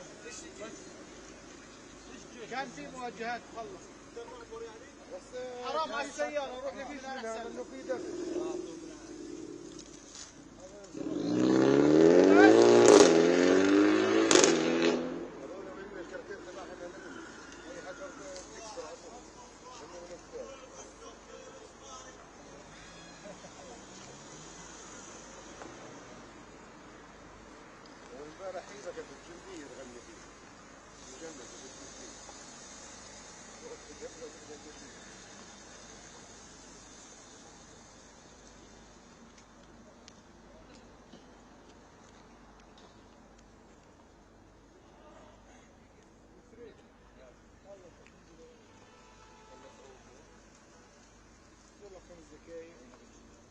يعني لو قعدت هون بيجيش جلال في رجلاي فيش حدا يقدر ايوم تحت هون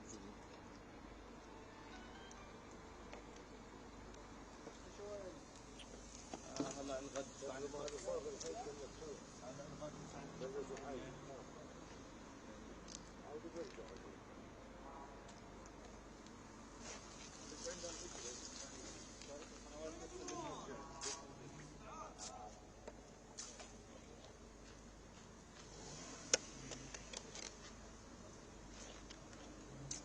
وين الإصابة الثانية يا القدم؟ 3 إصابات.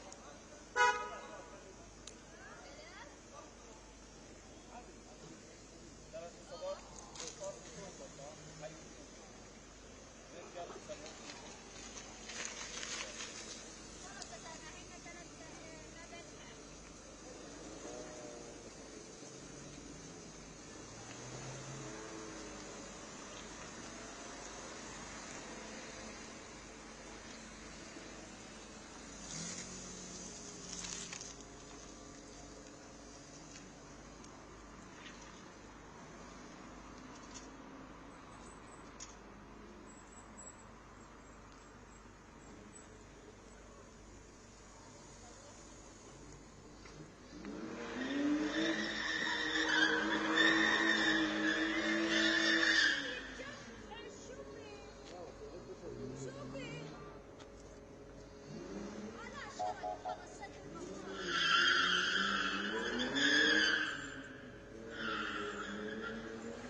لا لا حبيبي خذ راحتك حبيبي الله يسعدك لا لا خلص لا لا شوية وبطلع أنا ما بحجج ولا مطلش حدا فيه تسلم تسلم يا كبير حبيبي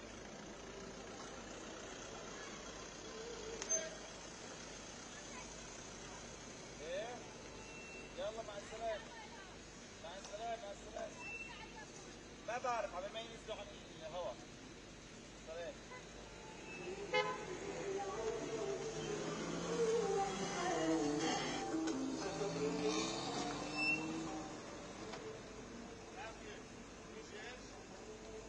هون على اليمين بس ضرب الحجار من تحت هلا خف شوية اطلع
كمان إصابة يا شباب حاليا كمان إصابة حاليا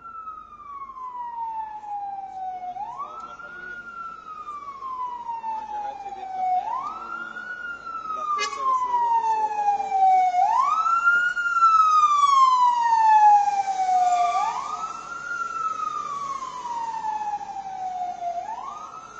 جيش الاحتلال يطلق لنارات قوية فوق قرية واد كوفين مع تواجد العصابات المستوطنين على السياج الفاصل بين القرية ومستوطنة بيتار غرب بيت لحم.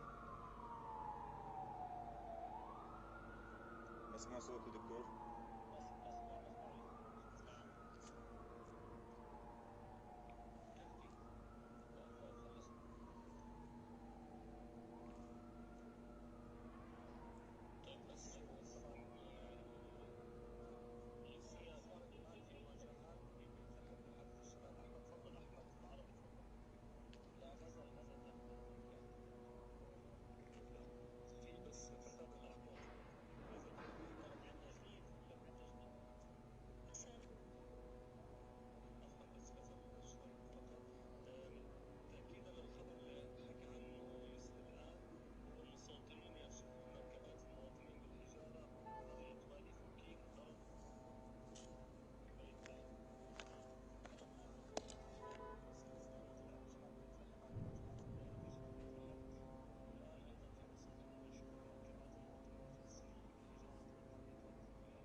اطلع بعينك الله.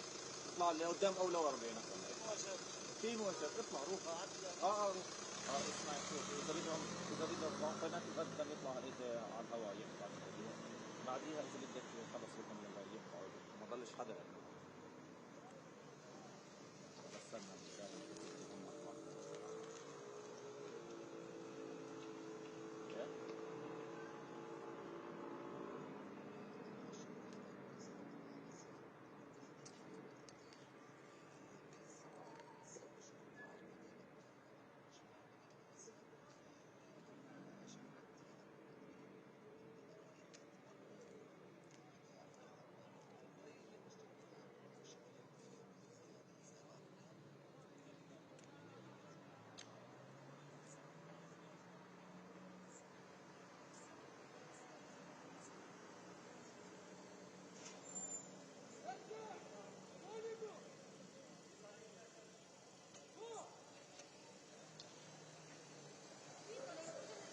عدي دغري وروح على اليمين بس ضلوا يمين وبسرعه.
الو اروح بهلا بيت لحم وين مسيرة ومواجهة لا في مسيرتين مسيرة مواجهة بس ما بينضم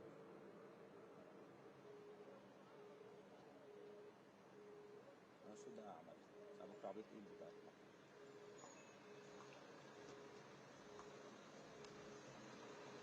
عارفين ما فيش لنا محمد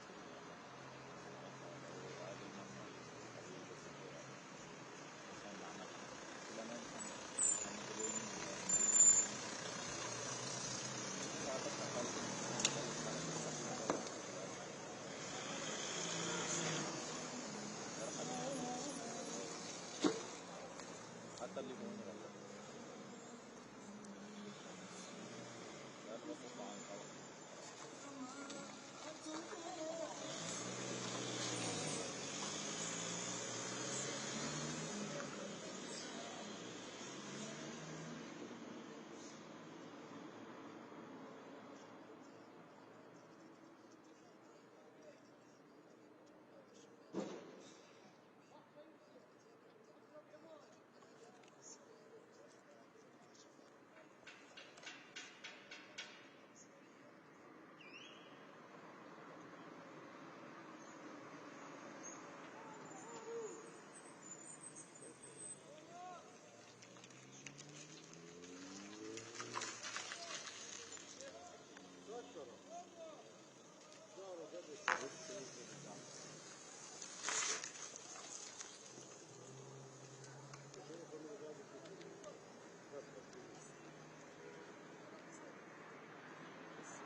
مسكرة ارجع من هون احسن لك. ضرب حجار فيه علينا.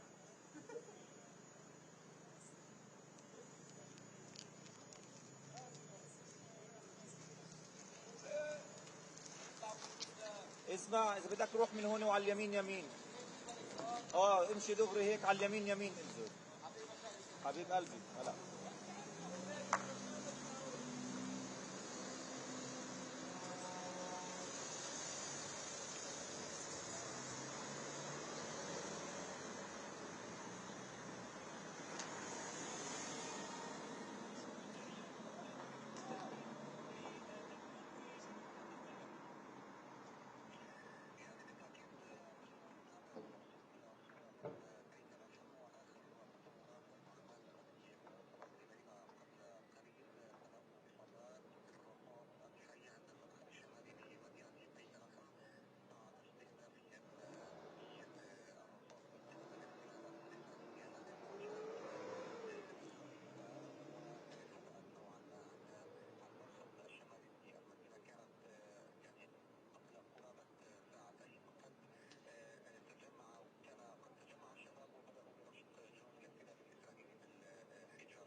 اه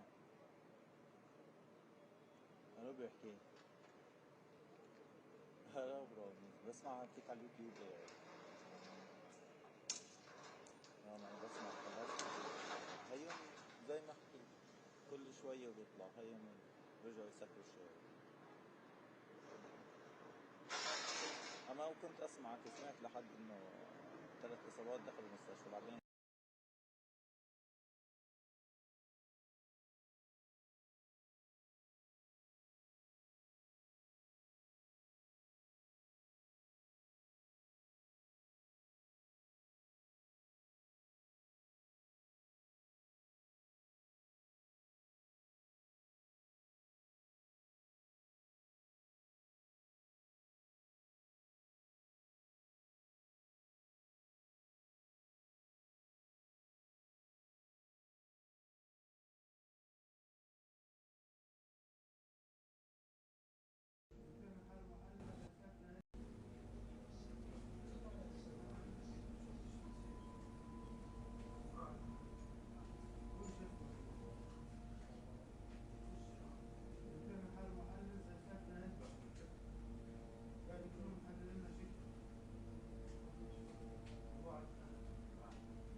اللي عم يرضع خوف وتشريد وما بيخضع ولا الطفل.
فعلا أن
you.